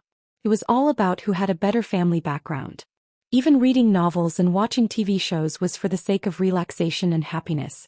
Who would care about the sense of justice? If this old man could not help her, Du Cece would have left directly. Did he really think that she was willing to serve him? Didn't he feel that Wei Wei, that woman, couldn't be compared to anyone? She actually wanted to see if the teacher knew that the student he originally valued the most was now merely a broken car mechanic. Would he still talk about some bullshit sense of justice? Thinking of this, Du Cece opened her mouth again. By the way, teacher, you still don't know, right? This time Wei Wei is here too. She turned her head and said, I say, all of you move aside and let Wei Wei come over. There were too many students regardless of gender. As soon as they entered, they surrounded Professor Yuan, blocking his view. Obviously, Professor Yuan did not expect to see Hellion Vivian again. After all, ever since she transferred to another school, no one knew where she went. Du Cece pulled Professor Yuan's arm. You still don't know, right? Wei Wei's life is a little tough now. Her boyfriend can't help her. She can only ride her motorcycle to work every day. After fixing the car, her whole body is covered in dirt. She also has to take care of her child. Professor Yuan was undoubtedly heartbroken when he heard this news. He looked at Hellion Vivian, who was walking towards him. He knew that this profession was not easy. However, in his heart, anyone could choose not to be a lawyer. But how could Hellion Wei Wei not be a lawyer? Professor Yuan could not imagine how the student he was most proud of lived the life that Du Cece mentioned. Hellion Vivian walked in front of him and then stopped in front of him. She smiled faintly. You haven't changed at all. You still like to hold a law dictionary in your hand. Is it in English? Styled. What a pity. Professor Yuan did not know what to say. His eyes were a little bitter. It's good that you're back. Wei Wei, you don't know that after you left, teacher has been talking about you every day. After all, teacher has spent too much effort on you.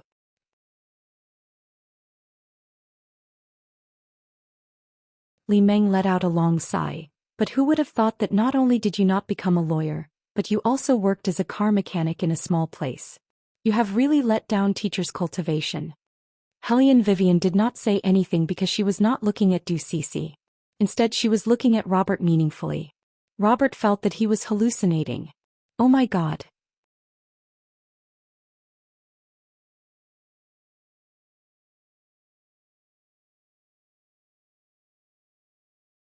Chapter 967. How did he see her here? Robert was so excited that he opened his arms and wanted to give Hellion Vivian a hug. He did not expect that someone would be one step faster than him. He directly reached out his hand and pulled Hellion Wei Wei back, pulling her into his embrace. Robert was so excited that he did not even look at the man who warned him. Wei, why are you here? How many years have we not seen each other? It's been 3 years. God, if those people know that you're still alive, they will definitely go crazy. What's going on? Du Cece and Li Meng were stunned. As Robert spoke too fast, some of the students did not realize what was going on. Hellion Vivian spoke in fluent English. I've always been alive. Don't curse me, Robert. You better stop your habit of dancing around. If your fist accidentally touches a teacher, I don't mind throwing you out of the window. Oh wait, you're still so cool. Robert's eyes lit up. Then he furrowed his brows and spoke in a foreign accent in Chinese. But when did you become a mechanic? Is it because my Mandarin is not good enough that I didn't understand?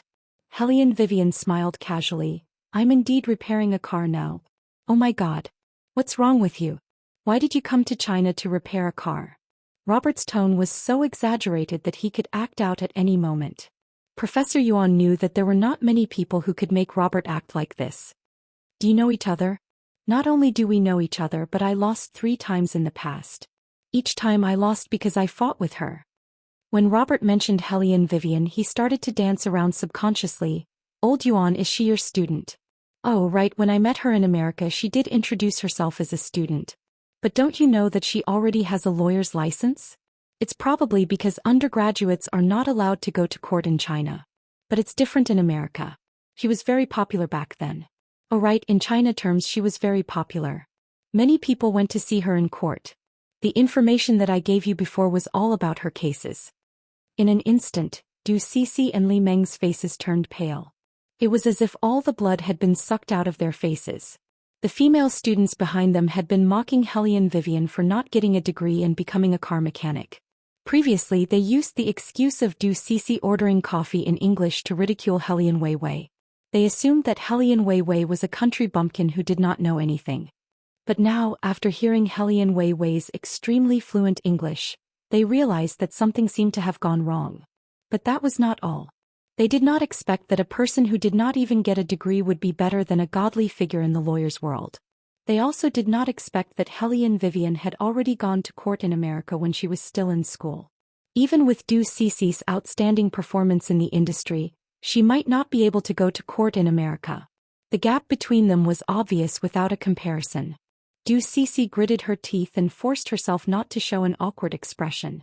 But how could the two-faced Qingchen let her go? She reached out her little hand and grabbed her brother's hand. She pointed at Du Cece and said, just now this auntie said that she wants Mom to go to her company to be an assistant. She also wants to introduce the useless men in her company to Mom. She thinks she's better than Mom because Mom doesn't have a degree. Her childish voice sounded like she was complaining. Bailey Shangxie reached out and patted his younger brother's little head. Stupid, he said coolly. I think so too. After little Qingchen finished speaking, he nodded obediently. The 2 little ones did not hesitate to protect Hellion Vivian. Just a few words were enough to make Du Cece unable to escape. At that moment, Du Cece wished that there was a hole in the ground for her to hide in.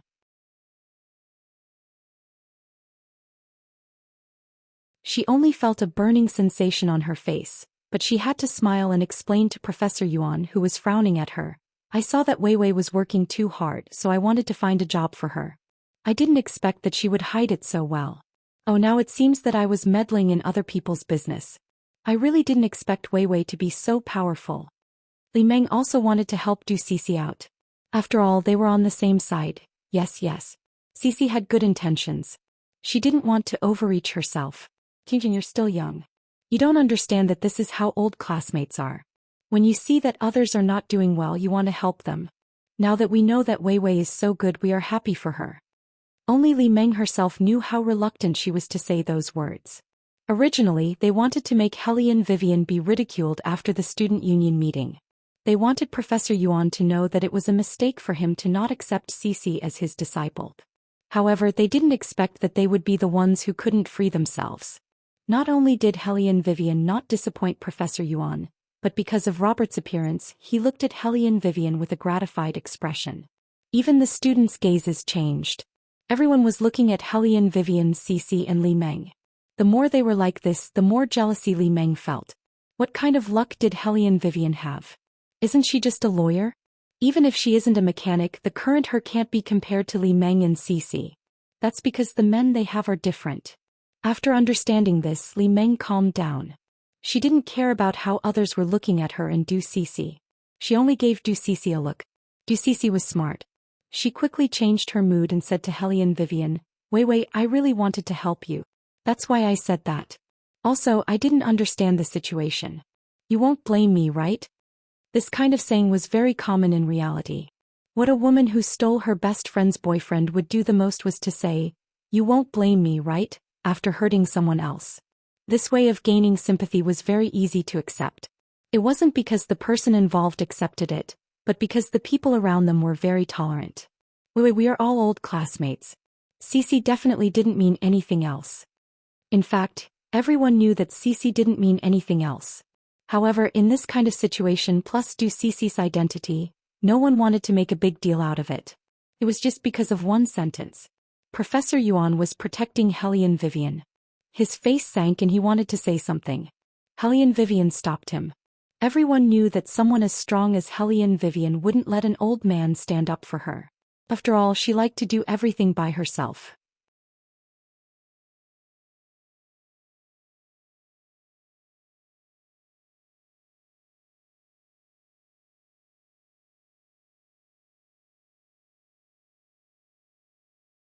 Wei Wei, why didn't you tell us earlier that your boyfriend works in Juwei Group? Li Meng looked at Hellion Vivian. If you had told us earlier, we could have asked Cece to talk to her uncle and ask for a promotion for your boyfriend. Du Cece pushed Li Meng, stop talking. Otherwise Wei Wei will think too much. What's there to think about? You're going to be the lady boss of Juwei Group in the future. Wei Wei won't be so narrow-minded. Her boyfriend will definitely be willing to be promoted by your uncle, Li Meng said matter-of-factly. Professor Yuan frowned when he heard this. He looked at Hellion Vivian worriedly. Hellion Vivian poured a cup of tea for the old man. She did not say anything and was still as calm as ever. Just when everyone thought that Wei Wei would not speak, she wiped her fingers with a napkin and looked up casually. Lady boss? Li Meng looked at her as if she still didn't understand. Didn't we just say that Cece's blind date is the CEO of Juwei Group? Wei Wei, does your boyfriend never talk to you about his company? That's enough, Li Meng. Du Cece held her back and smiled at Hellion Vivian. She acted as if she was the one in charge of Juwei Group. I'll tell my uncle about your boyfriend later. If he's really capable, it shouldn't be a problem for him to be promoted. A few female classmates who were trying to curry favor with Du Cece came over when they heard this. Cece, what about us? Can we also work in Juwei Group? If it's really not possible, I can be a manager. Isn't it just taking care of celebrities? We can definitely do it. Okay, I'll help you talk to him when the time comes. Du Cece smiled. Hellion Vivian spoke again. An outsider shouldn't be in charge of Juwei Group, right? Hellion Vivian said this sentence very slowly. It was so slow that Du Cece narrowed her eyes. Wei Wei, Cece is not an outsider. A female classmate laughed. Although this kind of thing won't happen to you, it's very normal for Cece. When the time comes and everything is settled, you won't say this anymore. Cece, when you get married, you must send an invitation to Wei Wei. Du Cece reached out and ran her fingers through her long hair. Actually, Wei Wei is right. We haven't even started dating yet. I'm indeed still an outsider now. As she spoke, she looked to the side. Where's the waiter? Why isn't he here yet?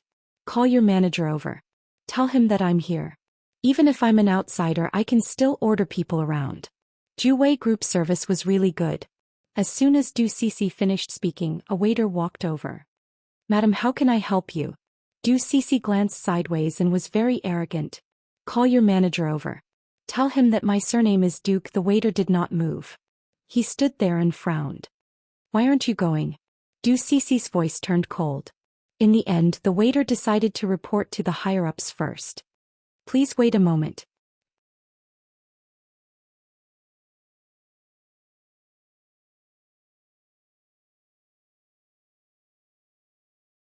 Chapter 969. Cece, you're amazing. When Du Cece heard the compliment, she smiled even more happily. She then poured a cup of tea for Lecture Yuan. Lecture, you can try the grilled duck tongue here later. It's really authentic. As she spoke, she turned her head to Hellion Weiwei and said, Weiwei, it's fine if you don't want my help. After all, your boyfriend definitely doesn't want to use my relationship to climb up the social ladder. I understand all these.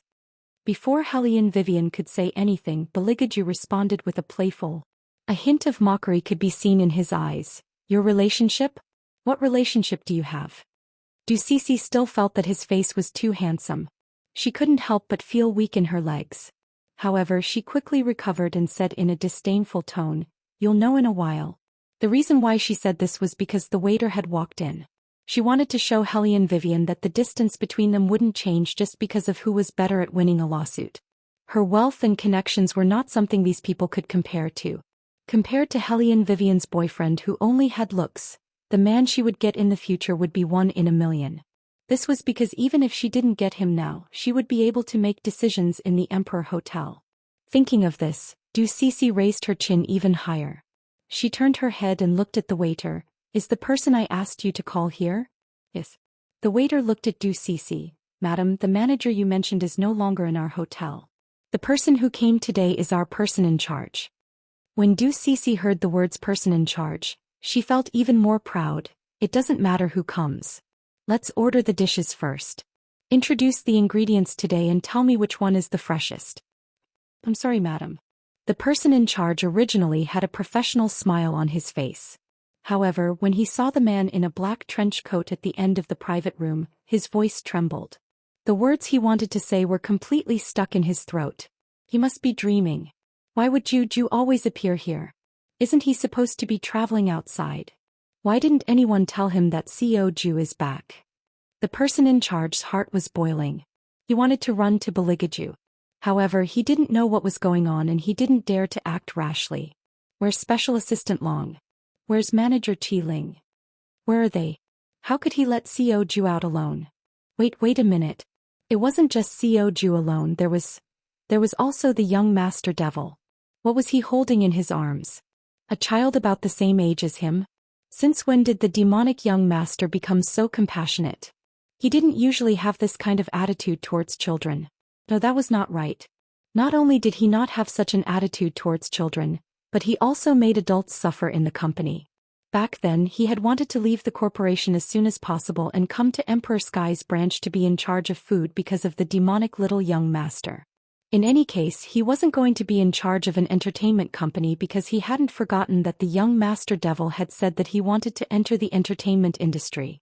The person in charge turned around and coincidentally saw Bailey Shangxie sitting in the corner with his little brother in his arms. It was obvious that Bailey Shangxie knew the person in charge. When Shadow first brought these humans to him, he had to play with them for a while. Among his toys, this human was quite interesting. If the person in charge knew what Bailey Shangxie was thinking, he would definitely cry.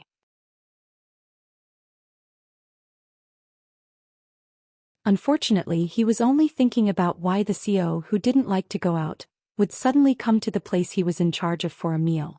Could it be that he wasn't satisfied with the recent performance of Emperor Sky Hotel? The person in charge recalled what punishment the previous subordinate who made CEO Ju unhappy received and felt a chill down his spine. Even when Du Cece called out to him twice, he didn't respond. The waiter had never seen the person in charge lose his composure like this. Was it because the temperature in the private room was too low? Why did he have an illusion that the person in charge's hand was trembling? Director Liang, the guest is calling you.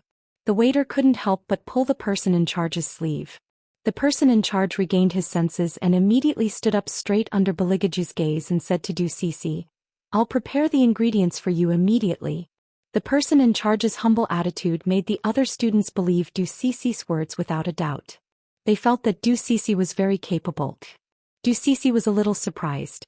After all, no matter how powerful her uncle was, he would only ask the manager to come out for a while. It was also her first time meeting the person in charge. She didn't expect that her uncle's position in Ju Wei Group was higher than she expected. The unexpected reward made her feel even more proud as she enjoyed the envious gazes around her. She pointed at the menu with her red finger and said, Let's have the lobster first. Teacher likes lobsters. Li Meng, take a look and see what you want. She passed the menu to Li Meng as she spoke. The person in charge was about to nod his head and say yes when he saw the man sitting on the seat curling his thin lips. The coldness in his eyes was definitely not satisfactory. In an instant, cold sweat broke out on the person in charge's forehead. Did he do something wrong? But these people were CEO Ju's acquaintances. Did CEO Ju want him to refuse? The person in charge guessed carefully and said tentatively, I'm sorry, madam. According to our hotel's regulations, the lobster dish must be pre-ordered. CEO Ju finally moved his gaze away from him. It seemed that he was on the right track this time. Du Cece didn't understand why the person in charge's attitude changed so quickly. The other students were somewhat disappointed as well. We need to pre-order? I thought that we could eat the freshest lobster with Cece.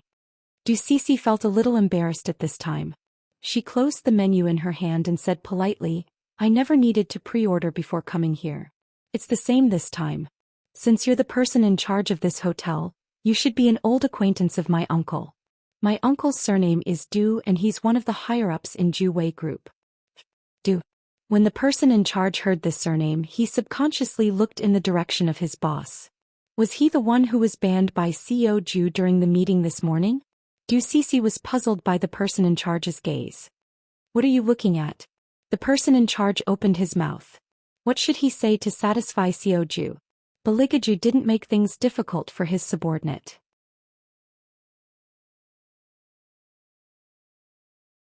He tilted his head and sat on the wooden chair.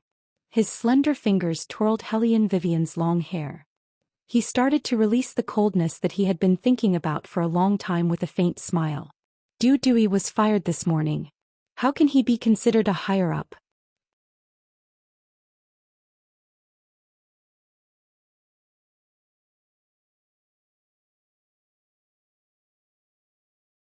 Chapter 970. What did you say? Du Cece raised her head. She did not intend to accept such an excuse. Her voice was filled with anger. What do you mean by fired? That's impossible. Wei Wei, shouldn't you control your boyfriend in such an occasion? Ask him to watch his words. Not only will he damage my uncle's reputation, but it will also affect the Ju Wei Group. Hellion Vivian raised her eyebrows and was ready to roll up her sleeves to fight. She did not care if she had to use her mouth or her hands. She was not going to let Du Cece off the hook. She was not going to allow anyone to bully His Highness. As an arms tycoon, how could she tolerate others talking about her other half like that? She must show her domineering and mighty aura. Hellion Wei Wei's plan was correct. However, before she could get up, Baligaju, who was sitting beside her, pressed on her shoulder with one hand and stood up. He casually threw away the matchbox in his hand, leaving only the cigarette between his fingers. He looked at the person in charge not far away. It was obvious that he wanted the person to get over here. The person in charge reacted quickly. When he saw Baligaju, he immediately walked over and said in a panicked tone, Ju, I have a fire here. I have a fire here. Ju. These two words seemed to have penetrated everyone's brain. All the students present were stunned and their thoughts were tangled into a mess. Li Meng looked at the man who was called a poor employee in a daze. Her face was drained of blood. No, it can't be what I think it is. Du Cece's lips trembled because of the way she was addressed. She slowly turned her head around and her throat hurt from the pressure. What did you just call him? The person in charge did not speak. He only looked at Baligaju respectfully. His expression was still nervous. However, he repeated the name, Ju. The two words were so clear that Du Cece could no longer lie to herself that she had heard wrongly. Her body trembled and she fell back into the wooden chair. How could this be? How could Hellion Vivian's poor boyfriend be the king of the business world? The person in charge didn't look at her and didn't know what was going on. He was just very confused. Didn't this group of people know CEO Ju? Then why would CEO Ju appear in this private room with them? CEO Ju, the person in charge stuttered when he spoke again. Baligaju, on the other hand, seemed to be easy to talk to. He reached out and patted him on the shoulder. With the same smile he said, "Relax? How am I supposed to relax when demons patrol?" The person in charge roared in his heart, but on the surface he still said respectfully, Yes, but why are you here? Is there a problem with the hotel's recent performance?" Although he shouldn't have asked this question, the person in charge felt a chill in his heart. Bailey Jiaju's action of throwing the matchbox just now had scared him out of his wits. That was why he accidentally asked the question that had been bothering him for a long time. Baligaju seemed to be surprisingly easy to talk to today. He reached out and held Hellion Vivian's finger. His other hand flicked the cigarette on his finger. "She is here for a party. I am accompanying her as a family member." Oh, what? At first, the person in charge couldn't react.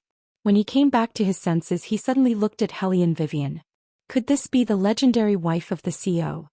He really wanted to know what kind of secret this is. Baligaju didn't care about the person in charge's expression. After all, he didn't say this sentence for his subordinates to hear. "There is one thing that I am very curious about." Baligaju seemed to be very indifferent.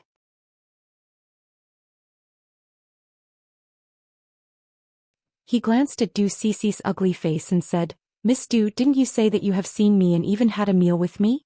Why can't you recognize me even though I am standing here?" Just one sentence made Du Cece's whole body tremble. Her face was very pale and the hand that was holding the menu was trembling. From the beginning you said that you know Ju Wei Group very well." Baligaju's thin lips curled up. His smile was so perfect that it could almost move everyone. However, no one knew that the more he smiled, the more dangerous it was. "Miss Du, do you know why Ju Wei Group is called Ju Wei Group?" Du Cece couldn't say anything. Since things had come to this, she only wanted to explain. "Ju Xiaoju, this is all a misunderstanding. The reason why Ju Wei Group is called Ju Wei Group is because my mother is Hellion Vivian and my father is Baligaju." Qingchen's clear voice interrupted Du Cece's words. She looked at her like a little girl. Her face was cold and cute. "Hellion Vivian, Baligaju Vivian Ju, that's why it's Ju Wei?" Some of the female students covered their mouths and looked at Hellion Vivian. At this point, almost everyone understood what was going on. Hellion Vivian was the real lady boss of Ju Wei Group. In fact, she had been the lady boss since the beginning of the company. In a more straightforward way, the reason why Ju Wei Group was established was because CEO Ju wanted to give it to her. It was obvious that Du Cece had lied about this matter. She had never seen Bailey Jiaju before, let alone having a meal with him. Everything was just a lie that she made up for her own vanity. Regardless of whether it was the male or female students, even Professor Yuan, they frowned and looked at Du Cece. Du Cece's face turned pale when she was stared at by those gazes. It shouldn't be like this. How did things turn out like this? She had never been so embarrassed before. Even standing had become a kind of torture. If only a few people knew about this matter, she could just walk away. However, this was a class reunion. Not only were there her old classmates, but many of them were in the same line of work as her. Her tutor was also there. If today's matter were to spread, she would definitely become a joke. It would be a huge joke. This was a loss of reputation that was even more unbearable than death. In the beginning, she and Li Meng had planned to embarrass Hellion Vivian here. It shouldn't be like this. It shouldn't be like this. Du Cece's face was red. She reached out and tugged at Li Meng's sleeve, wanting her to say a few words for her. Li Meng did not move. She was still digesting the series of events. She knew that Du Cece was usually very vain. However, she did not think that there was anything wrong with being vain. Therefore, she was willing to cooperate with Du Cece. Both of them were sisters, so their thoughts were the same. However, she did not expect that the poor man they were mocking was the CEO of Ju Wei Group. What should I do? What should I do now?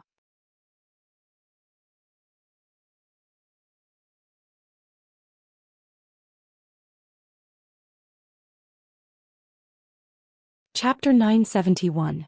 Li Meng panicked. She opened her mouth but did not know what to say. Left with no choice, Du Cece could only turn her head and ask the few female students who had been following her and fawning over her to say something. However, those people were obviously worse than Li Meng. They avoided Du Cece's gaze, trying to reduce their presence as much as possible. Bailey Shangxia looked at the scene and slowly sneered. "Auntie, I told you from the beginning that lies will be very ugly when they are exposed." Du Cece did not know who to look at. She only realized how wrong she was.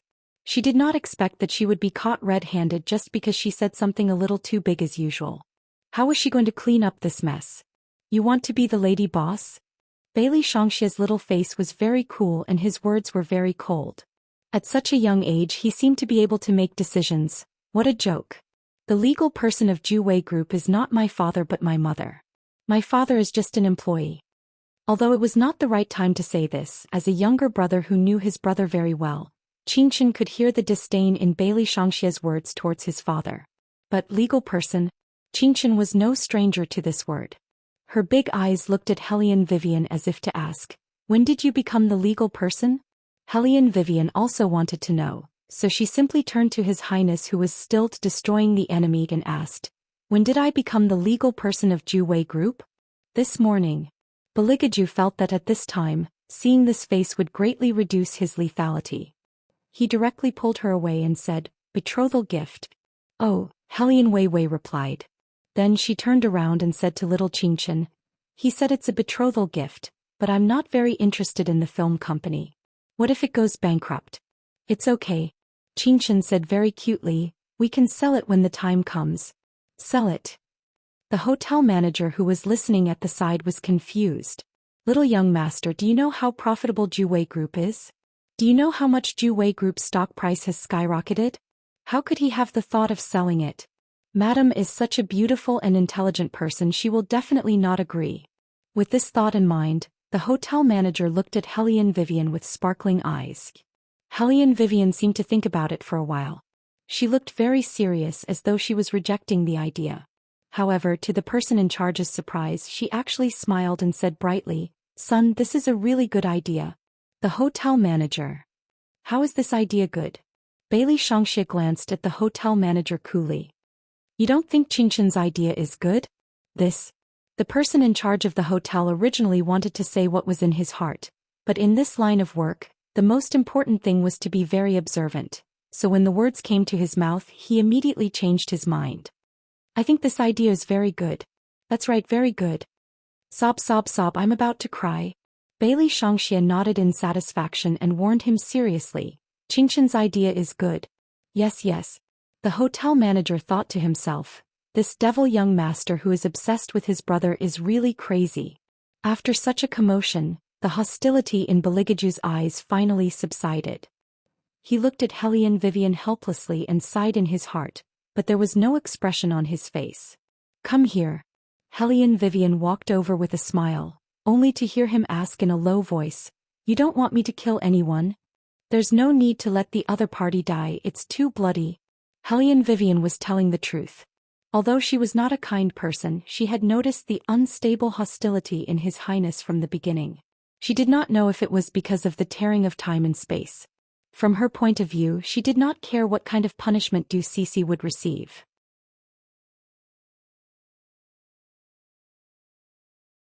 She was also a person who would seek revenge for the smallest grievance. What she cared about was the man in front of her. If she could not kill him, then she would. Baligaju looked at the pair of smiling eyes.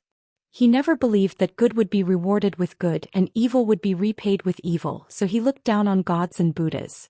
When reading poems, there would always be such a sentence. Quiet is the style of a gentleman, restrained and silent, silent and peaceful. He rarely explicitly opposed something and his thoughts were always hidden in his heart. However, he was not a modest gentleman. In order to get what he wanted, he had been using schemes and tricks all along the way. He did not think that schemes were a derogatory term. Schemes and tricks were all desirable as long as he could get what he wanted in the end. No matter what method he used, it was all the same.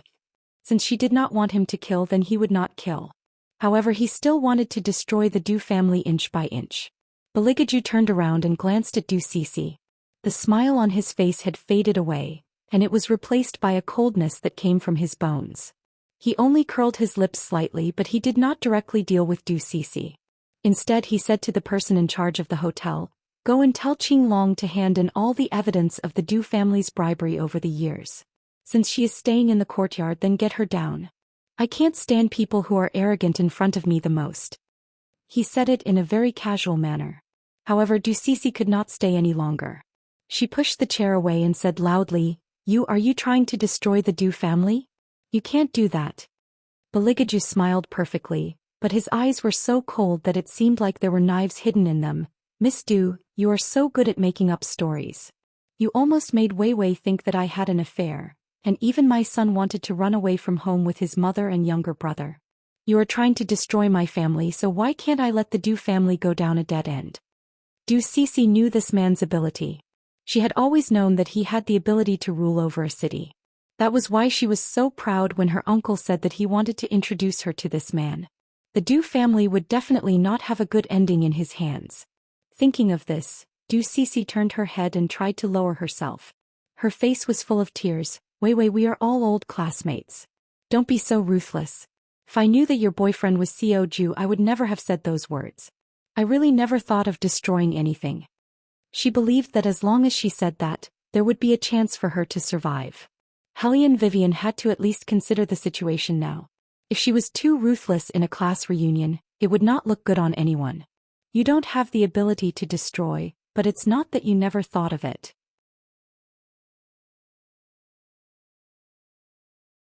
Hellion Wei Wei's gaze was indifferent as she stood against the light. "I've always disliked anyone who has designs on my man. So Du Cece, stop acting. You're not as innocent as you make yourself out to be when you're lying about my man." The last sentence made Du Cece, who was still thinking that she could get away with it, completely freeze.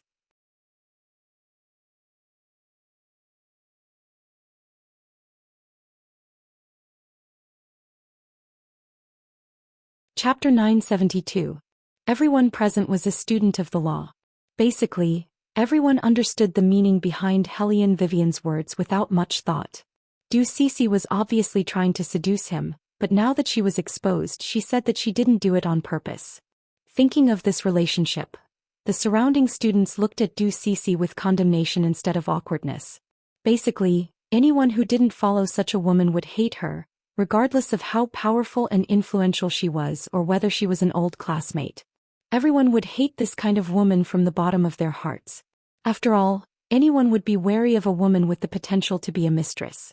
Du Cece didn't expect that her words of retreating to advance would not help her break free from the situation just now. Instead, she fell into an even more embarrassing situation because of Hellion Vivian's words. Du Cece looked at the surrounding people sizing her up.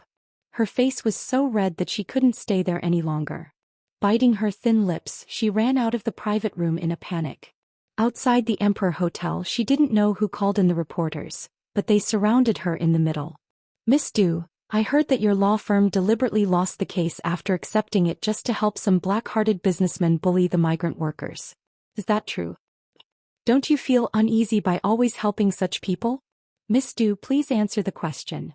Have you ever thought about those who have difficulties in getting money? When they finally gathered enough money to sue these black-hearted businessmen, you used the dirtiest means to block their only hope. Don't you feel guilty at all? As a lawyer, you accepted money and deliberately lost the case. Isn't this against the most basic professional ethics?" Du Cece didn't expect to face such questions as soon as she stepped out of the hotel. Because she was caught off guard, she froze on the spot. Her pale face was exposed.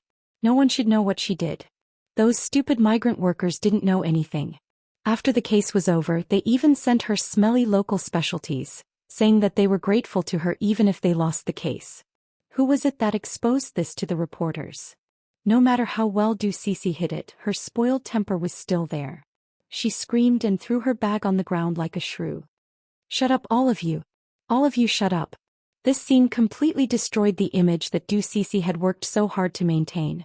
There was a TV in the luxurious private room. It was the clearest live broadcast. Many students couldn't help but shake their heads and sigh in their hearts. Hellion Vivian poked the man sitting next to her and said in a low voice, "You've been holding back for this scene, haven't you? How could that be?" Baligaju laughed. His eyes were filled with the dark aura unique to demons. If she didn't claim to be the mistress of the Ju Wei group, she wouldn't have to embarrass herself. Besides, I don't like to make things difficult for a woman. Hellion Vivian raised her eyebrows. When did His Highness become so kind? He added with a smile, if you want to make things difficult for them, then make things difficult for their entire family. Hellion Vivian. Li Meng was still trying to clear Du Cici's name. I didn't expect Du Cici to be so stupid. Professor Yuan looked directly at her. For the first time his voice was filled with displeasure. This isn't called stupid. This is called asking for it. If anyone dares to do such a thing in the future, don't say that you graduated from a university. Not only will you embarrass the university, but you will also embarrass your classmates. Accepting bribes and purposely losing the case. This is the worst lawyer I've ever seen. In the United States, if this kind of thing is exposed, you will go to jail, Robert said seriously. It was not difficult to see that he was against this matter.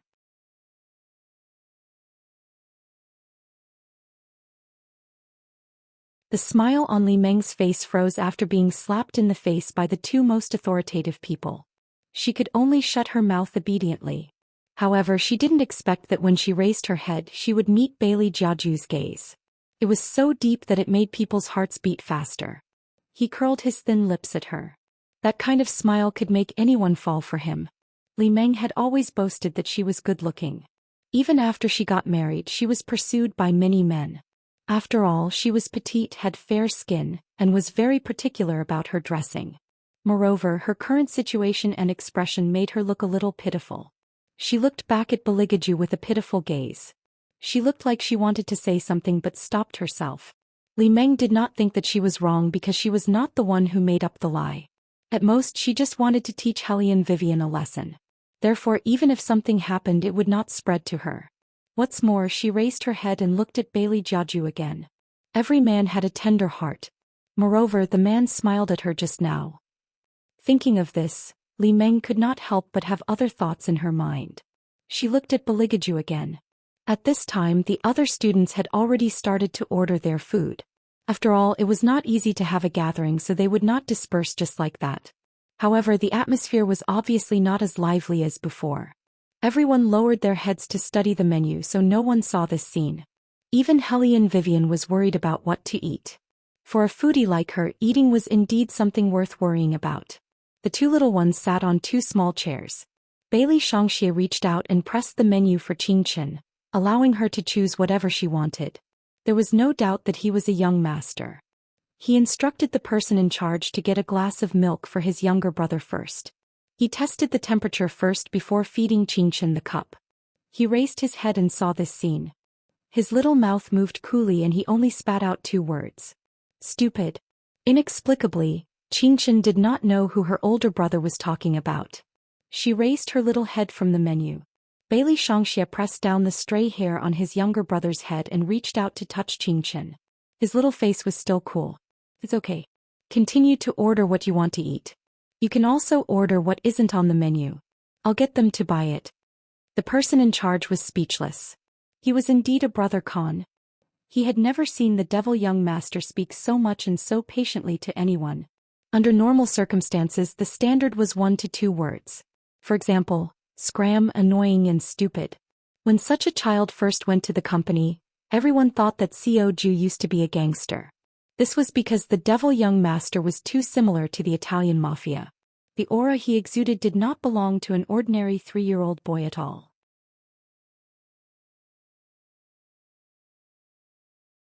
Moreover, this child's IQ was very high.